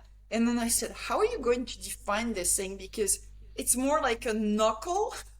So are Yeah. you crushing or are you pinching? And then lifting this. So they call that the true Logan, right? When you put it, but if you put the thumb here, that's easier, Yes. right? But if you just put just the knuckle here, and trust me, just lifting 15 kilo with this, it's 15, 20 kilos start to be really heavy. And yeah, so this is this is called Wolverine stuff. That's my favorite one. Do you And happen to yeah, be an X-Men fan? I do. Well, I mean, the Hugh Jackman is an amazing athlete, right? So I like Yes. actually actors that are amazing athletes too. So Chris Hemsworth, Hugh Jackman. So and they're training, and of course Arnold, right? I always like try to say I'm training my Arnold lots and lots and lots. He does 6 hours. I mean, do 3 hours, so I'm still not there yet. But so yeah, it's just like those people that train, they have to do that for their job. So we said, oh well, we're doing it for pleasure, right? Right? For us, it's not for their for our job, but they're amazing, like with regard to their training program and their consistency. And also, we didn't get into that, but their nutrition, right, as well.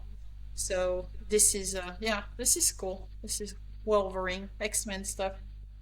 It's super great. I would love to try that one. That's going to be one of my like challenges if I happen to go to Canada soon. I mean, training with the whole team Canada and trying some Nemesis grips grip tools because they are super creative and they look super good. I really like them. And yeah, I don't know how to like what kind of grip is the true Logan? I mean, pinching, crushing. I don't know, but it looks amazing. Did you choose the color of the grip tool? So things is like obviously I like blue, right? So Yes. he made it customized. So I'm going to tell you something, Pencho, for you to be so nice to actually invite me to your post podcast. I'm going to try to see if it actually make the custom and go to your country, and I'm going to send you one for Christmas. Okay? Oh, See, that would be amazing. that so you have to tell me a little bit what's the color you like or no color, whatever. And I'm going to inquire because I still need to understand if this thing is going to pass customs or not. Yeah. Uh, but that would be cool. Hopefully, it's not considered a weapon, but we'll see. Okay. So, otherwise, I will find something. I'll send you something for Christmas that my friend at Nemesis Grip do, just for like being so nice and hosting on the show and asking some cool questions. So, I promise you'll give me your address and I'll do something like that. I'll send you something. That would be great, Coco. I would love it. I wanted to mention since you say like about customs and stuff, I heard that you have been traveling a lot because of sports. Tell me, Yes. with which countries have you been able to visit? I mean, we are not counting France or Canada, but because of sports, I understand you went to Greece. Where else have you been because of doing sports? So, if I go mountaineering, I went to climb Elbrus in Russia. So that's in the Caucasus part. Um, I did also Latin America. I mentioned to you quite a bit with, like I was in Argentina for Aconcagua last January.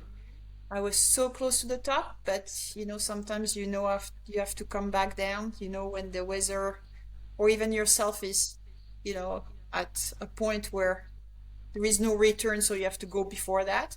So I have to go back to Aconcagua to finish it. I was like, I think 800 meters from the top. So, and Aconcagua is 7,000 meter, right? So it's not a small feat. No Um, joke. Yeah. no, it's not, no joke. So for sports, where I traveled the most actually was scuba diving because Oh. I've been all the way to the Red Sea, to the Pacific Island, and I was also coaching and doing underwater photography at the time. And so wildlife near Australia, near the Pacific, and also in the Red Sea close to Egypt was absolutely stunning. Pacific coast, of course, for scuba diving.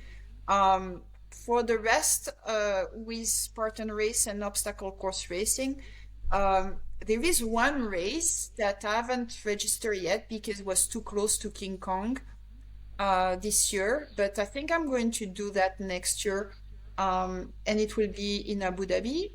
So I will try to go and race in the desert, Oh. but not this year because, like I said, I don't have the time to train. It's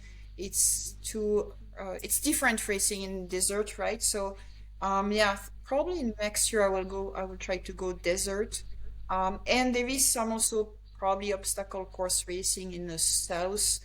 And I would like to go to one competition because isn't it what you're going to ask me? When is your next competition? When do you come and see me, Coco? When do you come and see me in Santiago for a grip sport?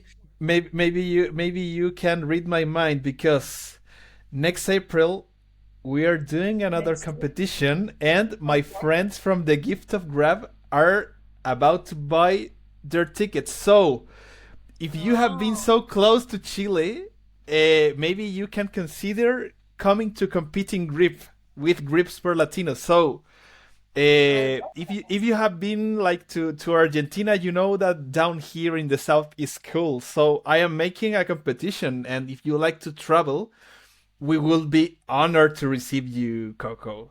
It will I be so love that. great. So I have to tell you that it's nice to travel and do something else compared to one day of lifting, right? So when I do an Yeah, expedition, it's like 3 weeks or 2 weeks. So, it makes, so I'm going to try to combine this, visiting other part of the country also in April. And I think it's feasible.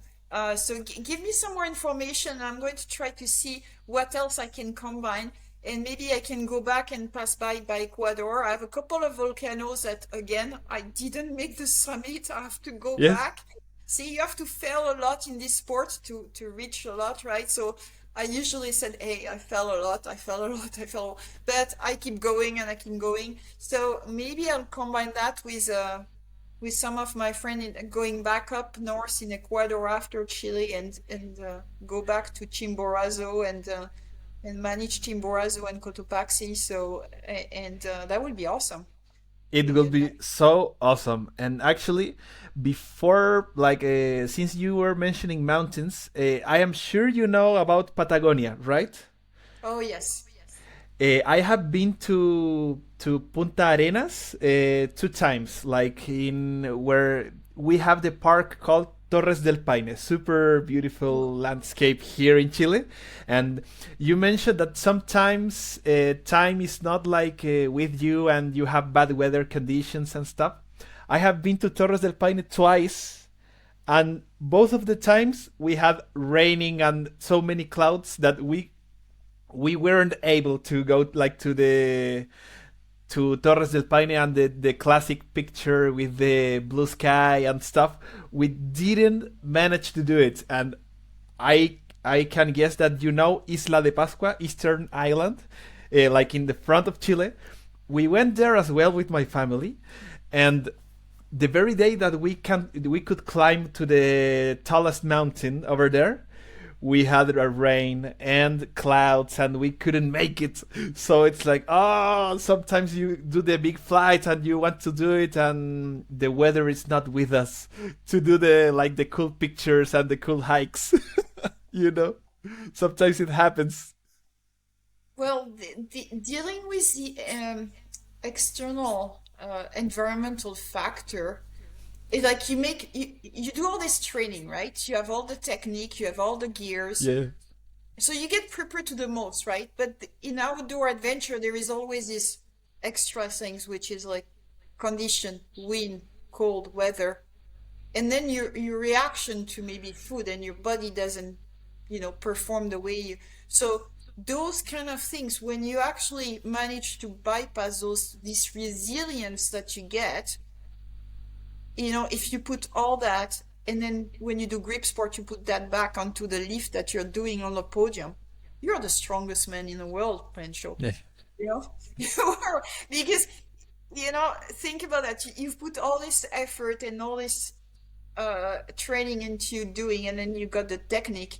And here you don't have a 100-kilometer wind thrown at you while you're lifting your 2x5 sacks on bar. So you have all the control, right? There is very few things that you cannot control during your lift. Um, so when you're exposed to extreme adventure or more extreme sports, you have more against you to worry about, right? And to fight, even if you have prepared everything. So when you've got that, I'm sure you're going to be like building resilience, and I will not be surprised. We'll see you higher and higher in the leaderboard. for sure. or making grip bigger here in South America. I wanted to mention that we are working with Mexico and with Brazil Yeah. to make maybe an online competition next year. So we are like talking to people who is already into grip. I have been selling some of my the grip tools that I make in Mexico, and into Brazil. I have been talking to people who are like into grip sport and giving them like some measurements to make loading pins, to make pinch blocks. And yes, in the future we would love to make like, well, there is the North American Grip Championship every year. We want to have Yes. the South American Grip Championship Oh, that's what, every year as well. would it be open only to people from South America, or are you Of going to course, open? of course, it's going to be open to the world, to everybody who wants to come. Yes, because the idea is to make it as big as we can. And I remember, do you know John Oka from Hawaii? He makes super cool grip tools. He told me a phrase that that I keep in my heart like forever. He was like, "Build it, and they will come." So I There's a want. difference, by the way. No, no, no. Tell He didn't invent it. He didn't invent it, but Okay, he is the one who told it to me, and then I knew it is from a movie, right? It's not from Field him. of Dreams. Field of Yes, Dreams.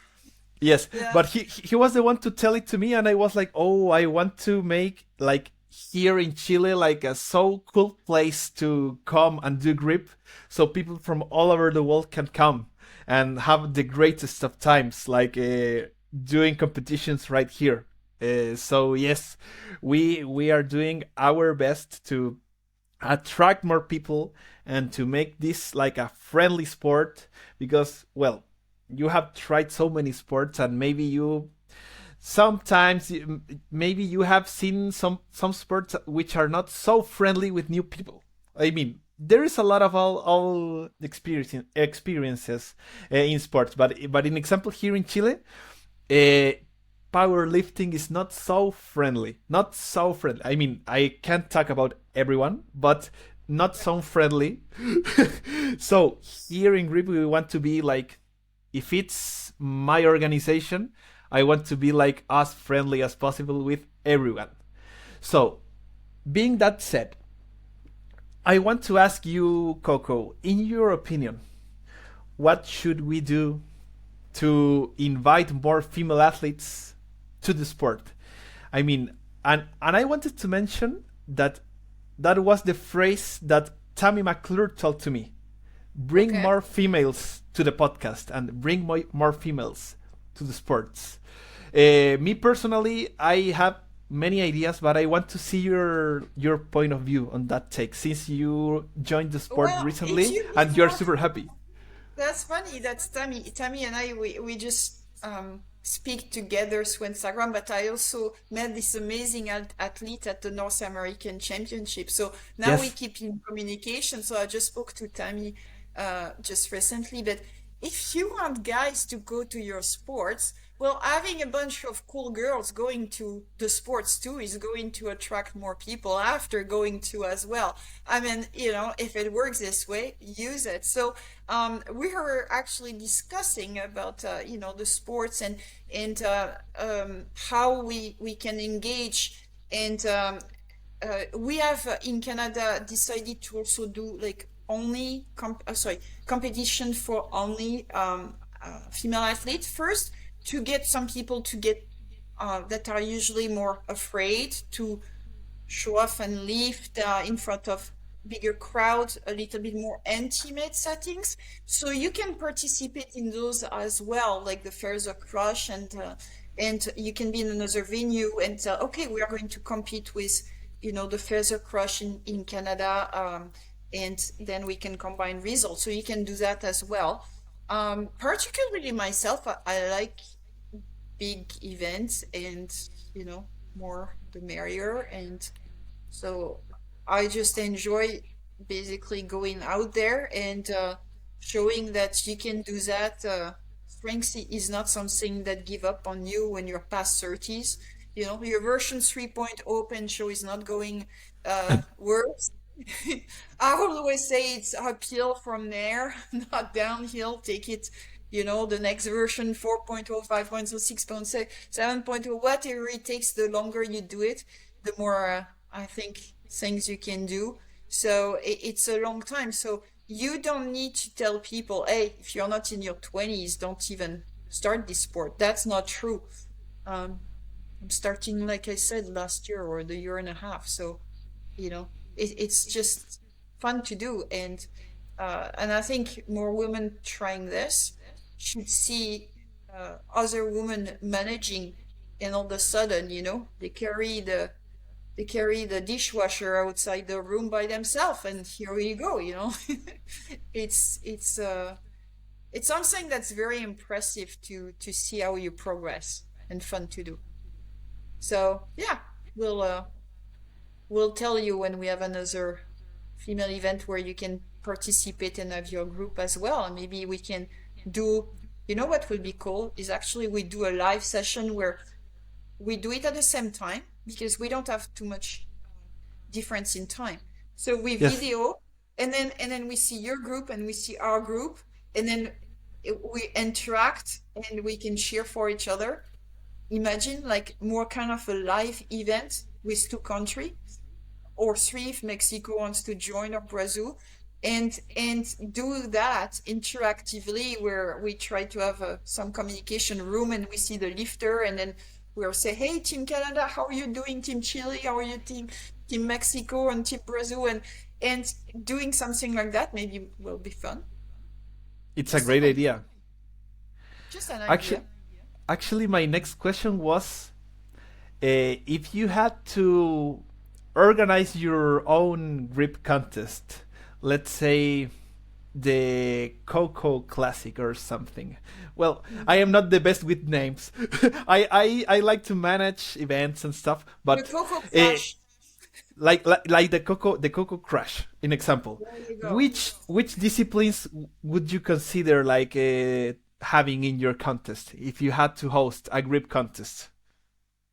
So very interesting you ask that, because I love medley, so I will make sure that there is a medley, because I like the race and the like all kind of things that you don't even know and you cannot really prepare for it, but because of your training, all of a sudden you can do, right? So certainly there will be medley, and of course I will ask Eric to help me to bring all those implements, because I don't have enough stuff in my room to compete for medley. But something I was thinking, I think, you have this difference between the arm lifting and grip sports, right? So more the Yes. deadlift versus the up to the certain height kind of lift. I think I will have a blend, because I believe that some of them are complementary. But also I will introduce something that I've noticed is that a lot of people start to have imbalance with your one hand lift, and you always Yes. lift with your dominant hand. And then I actually mentioned, that's funny you asked, because I mentioned that to Eric the other night. I said, what about we actually do, you have to do one, so let's say your right hand is your dominant hand. You lift with your dominant hand, you lift with your non-dominant hand, and then the combination divided by two becomes your combined weight, and then it forces people to work with their non-dominant hand, which will become Oh, really obviously useful when you do deadlift two-hand things, right? So things like that, where you don't pick and choose, you have to work both and incorporate, will be incorporated for sure. And I think I will also add dexterity, or I've seen something when we were in Montreal, we were flipping plate, or we were grabbing, lifting, grabbing, grip. So something that work on your reaction time as well. So grip, mind connection, fast speed, lift things on the air, grab it, or grab speed, whatever. I like those kind of things too. But obviously, perfect. medley is like a race, so I like race. So that's what I would like to do. Yeah. I have seen that people. Well, I have never been I have never done any medley, so I don't have experience on that. I have heard that it can take like a while for the competitors, like many hours for a whole venue to do a medley. But I am curious. On your first medley, which were the items that you could not lift, or that the test that you couldn't complete? Do you Oh, remember? yes, actually, that's crazy. They were this super big hammer that you wear in front of you, and you have to basically lift it up to a certain point near your head. And I said, no way, I should be able to do that. And I noticed how weak my wrist was. And I said, that's a grip strength competition. What is going on here? Why is my wrist so much not working? And I realized grip was also wrist, and I hadn't trained a lot. And even climbing, I don't train as much with a wrist, right? So anything that was wrist related, even like a hammer, when you go basically bring a hammer up and down, I had really a hard time with that.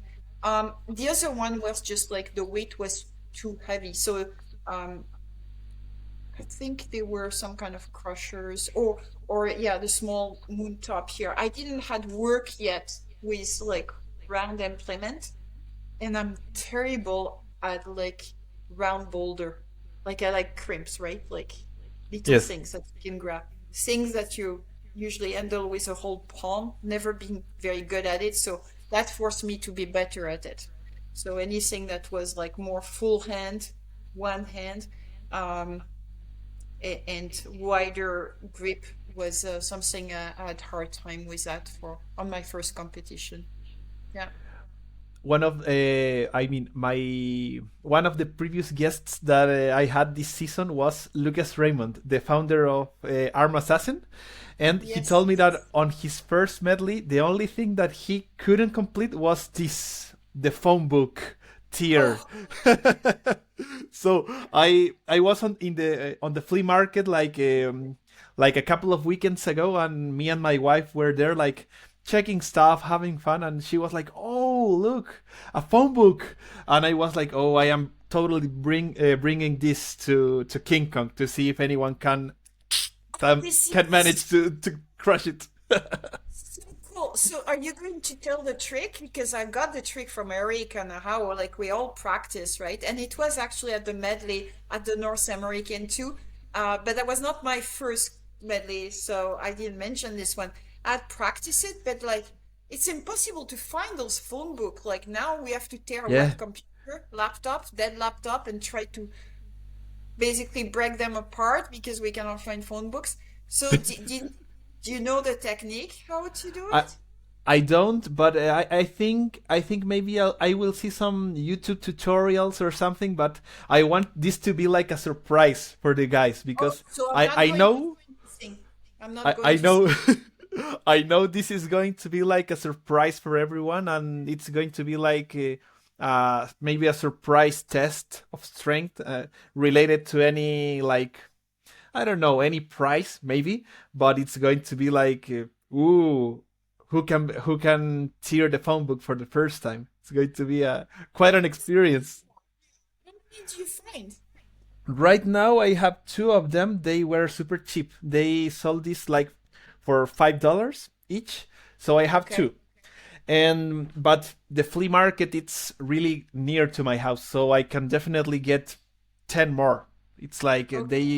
they sell all this old stuff, which is really cool and it's super cheap. So it's a great opportunity for contests because these ones are hard to find these days. Oh, it's so hard to find, but also when you want to train on it, like you start to break them apart and then it doesn't work anymore. So if you have some competitor Yeah. who are actually going to manage to even just tear them a little bit, then it's not as good for the next one. So you need quite a bit. So Yeah. hopefully you find everybody having some. So I, I yeah, hope to that's really hard. find more of them. Yeah.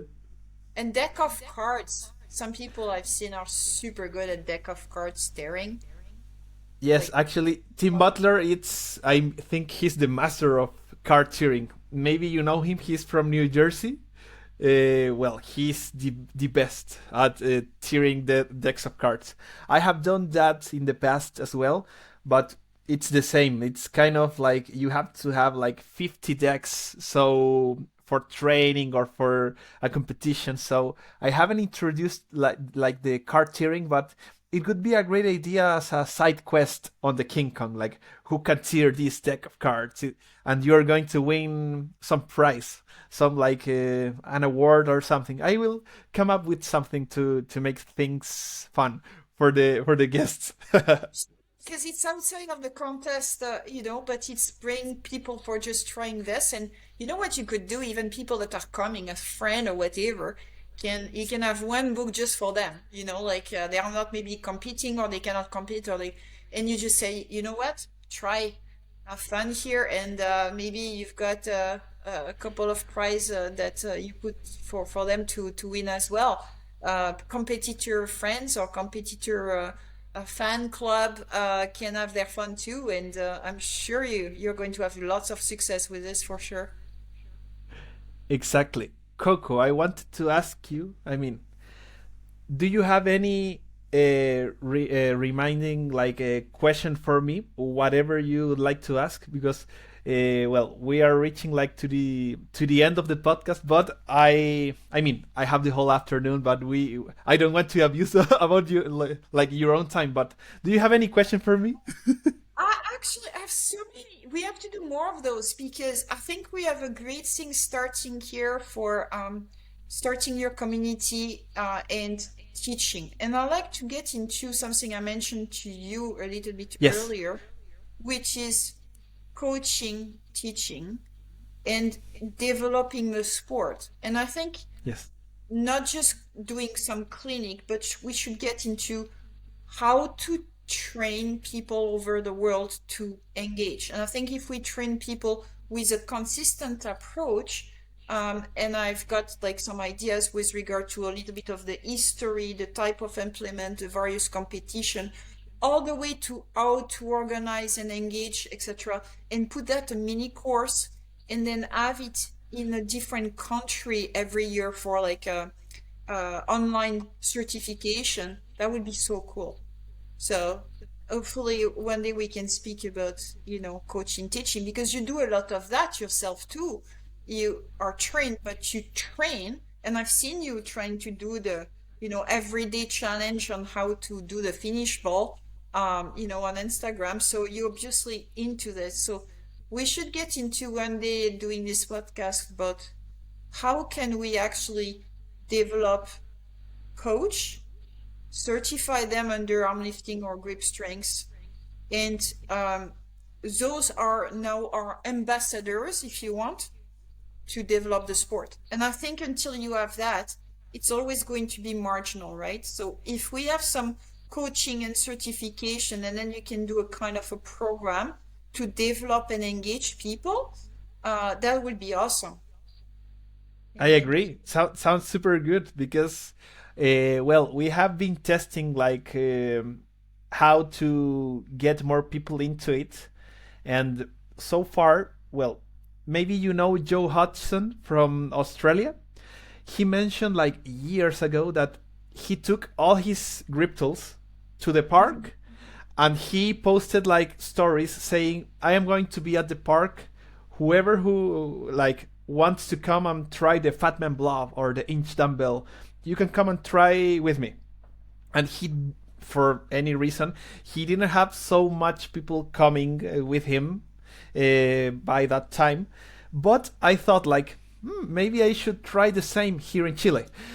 And I did it and it worked perfectly. I mean, the whole Gripsport Latino team comes from the park. And when I started uploading Instagram stories about it, thousands of people started following me and say, "Hey, I want to try the sport. When will you have your next training?" And until these days, they ask me, "Hey, when can I try and stuff?" And that's how we have built a lot of like the most committed individuals into the community. It's like they see the thing, they see that you can practice here in Chile, and they want to do it because they see like everybody online having fun. Many arm wrestlers are into doing grip stuff with the rolling handles and having loading pins for their training. So many climbers are into grip as well, so they want to try. Right now, I don't have any grip tool with me, but there are a lot of climbers buying grip stuff from me, and they want to like. They have invited me to some gyms to like do some training and to do competitions. So yes, I think the best way or one of the best ways to make the sports like more known, it's like to post stories, post reels, and show people that here in the country they can practice the sports, and if they want equipment they can get it like here locally. In Canada there is Nemesis Grips, which makes great equipment. In the US there is equipment, but in example, Argentina still has no equipment yet, Colombia Yes. neither, Peru neither. So I think it's a matter of time, telling people what can they do to promote the sport. But it's, in my opinion, you have to be like nice and open to receive whoever wants to try it, because I deeply in my heart believe that everyone can have a benefit from grip sport and everyone can improve. It's not like a small sport like for a select. I mean, you don't have to be 2 meters and have banana hands to be good at grip. You just have to have like the disposition, the time, and want to improve yourself. So I mean, I think that that kind of energy, it's the one that make me like, let's say, be more known worldwide doing the podcast and doing the park workouts, and to be like the grip guy of Chile, so to speak. For some people I am not the only promoter here in Chile, but yes, it's like I am grateful for what the community thinks, because they are like they are having fun with the events that we do with the team. And I think that's like one of the things that we can do. And having a clinic or like a course on how to like make the sport bigger, it sounds like a great project, Coco. I am really like interested in it. Let's discuss it like Oh, we with need time, to do but that it's because great. Yeah. we need to engage on that, and I can help you. I can help Eric, Ricardo, anybody, even the person from the Australia. We can build a course together, and have some, a part of the content online, and then a part of the content either interactively online or just organize a place and we go visit you to do the certification, and then start to engage this way. And that would be fun because it will be kind of an international joint project that we Yes. do to help develop. And again, you need to coach to help develop, um, particularly if you want people to stick to the sport. Because everybody is going to try, right? You mentioned the park, and they're Yes. all trying, and then they go back and say, "Oh yeah, I tried something cool. Oh, okay. Okay." But then you need to continue and to see new benefit, and how do you train for that? So there is not just the try and implement and it's fun and it's, and you didn't know you can do that, but it's then how do you progress in the sport? How do you program for progressing in the sport? How do you start to go above this plateau? What you can do when you're injured and you don't want to do nothing, and how you can build a better yourself, core wise, strength wise, also for doing any other lift. The whole body is involved in a deadlift, right? So you Yes. cannot just say I'm deadlifting a 2x5 Saxon bars. You're going to have to train the rest, right? So we can also encourage and develop program that's going to make you a better arm lifting or great sports athlete, by speaking to people that are seasoned athlete, or people that are just starting to teach young adults, and to do these sports and grow that. So I'm super super psyched to actually do another podcast with you about that, and maybe we can invite other people from around the world and start speaking about developing this course. I would love to have one person from each country. It's like one of my main motivations with the podcast. It's like I am like flying around the world, inviting Yes, people from the diverse countries. It's like one of the things that makes me more curious. So let's do it, definitely. I'm so pumped, so very happy. I'm going to say hablar con la estrella del fuerza del dedo and fuerza de la mano. Eso. Yes. Hopefully, hopefully that was not too bad. By the It time we was do the great. next podcast, maybe I have my 300 day on Duolingo and that's going to become a little bit easier and I can speak more Spanish. Yes. That would be fun. Excellent. So, Coco, do you have any other question for me that I can gladly answer? I am really eager about your number in King Kong. How many people you're going to have roughly at King Kong? Well, from the 22 that competed last time, I know Yeah. that the five women maybe will not compete. So the one that Uh, you mentioned couldn't be because of powerlifting, right? yes, Yeah. yes, but I have at least because I am running 2 days of King Kong. One is going to be the main event, and the second one it's going to be like the. I mean, let's say it's a secret event, like a secret venue, because we have a surprise for the world. We are going to tell everything after it happens, but that venue is going to have 4 people, and Okay. the and the main venue it's going to have at least 15, I think, because I wanted to run things more efficient, taking the advice from Eric. Like we will Yes. have 30 seconds per lift and 6 tries, six like Maximum. trips to the platform. So it's going to be a little more efficient. I hope to do the pizza party again because it was super successful. So I think at least we are going to have 19 or 20 people doing King Kong in Chile, like for sure. There are also people that want to come to the King Kong because they saw the Instagram post about the previous contest and they are like, I want to compete as well. So maybe 20 or more. I am going to like promise 20 people. Yeah, 20 is That's going to be amazing. the number for King Kong in Chile this year.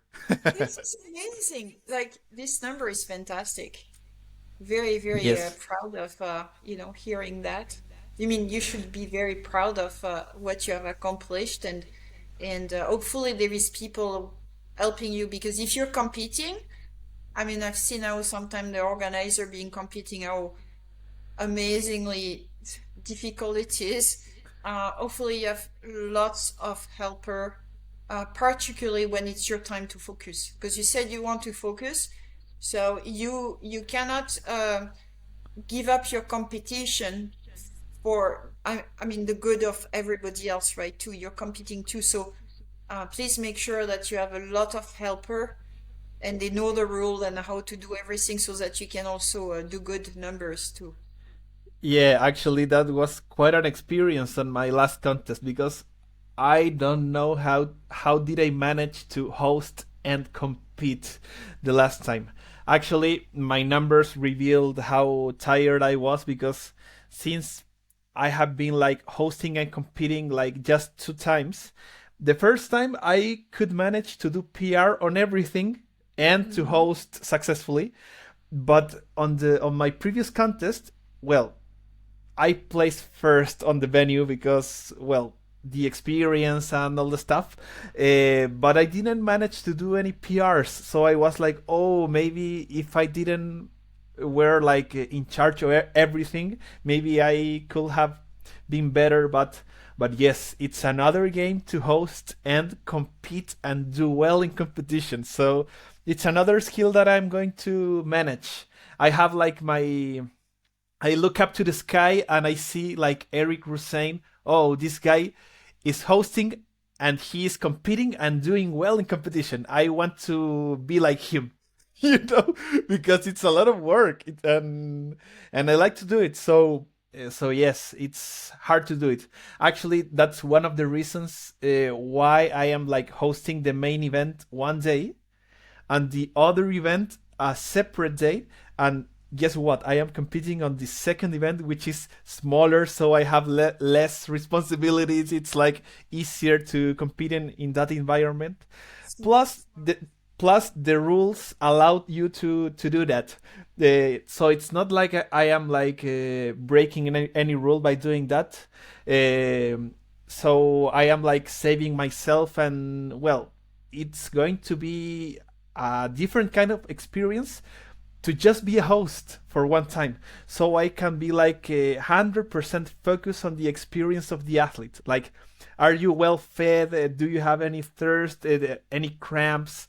Do you think that the music is great? And all that stuff. Like if I were like the hotel manager, I don't know anything like that, but making sure that everyone is having a great time and that they want to compete again. That's one of the main goals of hosting, like to have someone happy and wanting to repeat the experience. You know? Well, then you can write your success stories and see what works, what didn't work, and the usual how can I improve for next time. But for sure, when you're competing, being aware of everybody needs is draining, and you cannot, unless, like I say, you're uh, super machine like Eric. It's rare that you can do all of it and still be at the top, because I mean there is one thing if you're just competing to be there in a classification and just making it to the leaderboard. There's another thing when you're topping the chart, right? So um yes, so it's a wise way of doing it what you're doing. And I really wish you're, I mean, I cannot wait for us. It's October 26th, so I guess you have a Yeah. little bit of variation with days. I cannot wait to hear from all your results. At the time, I will be in Greece competing, so I Ooh. won't even know. I'm not sure if I will have the time to or see the result, because I will be focused again on my next obstacle course competition when this King Kong is finished, and then usually when I come back, then I kind of hear about it and see what's happening. So I will really try to follow you guys back and see how everybody did. That would be awesome. Excellent. So, Coco, last words Yes. belong to you. Which message would you like to share as final words for the grip community? Grip it and repeat often. That's it. Enjoy like I said, everything that you choose today to do is like a choice. It's what makes us happy. We choose our grip, we choose our challenge, we choose which competition we can do, or we try to choose which competition we can do. So, um, grip it, repeat, and repeat. That's it. Excellent. So, Coco, thanks for joining me on this episode of Gripsport Latino. I have a lot of fun chatting to you. I was no wrong like inviting you, and I thought that we were going to have a great chat. So I hope that we can. I mean, think about coming to Chile next year because we are doing the competition and it's going to be great. And let's keep in touch for future projects. And for people who's listening to Grips for Latino, stay tuned for a future episode and see you next time, guys. So, goodbye. Bye. Love from Canada, everybody. Bye.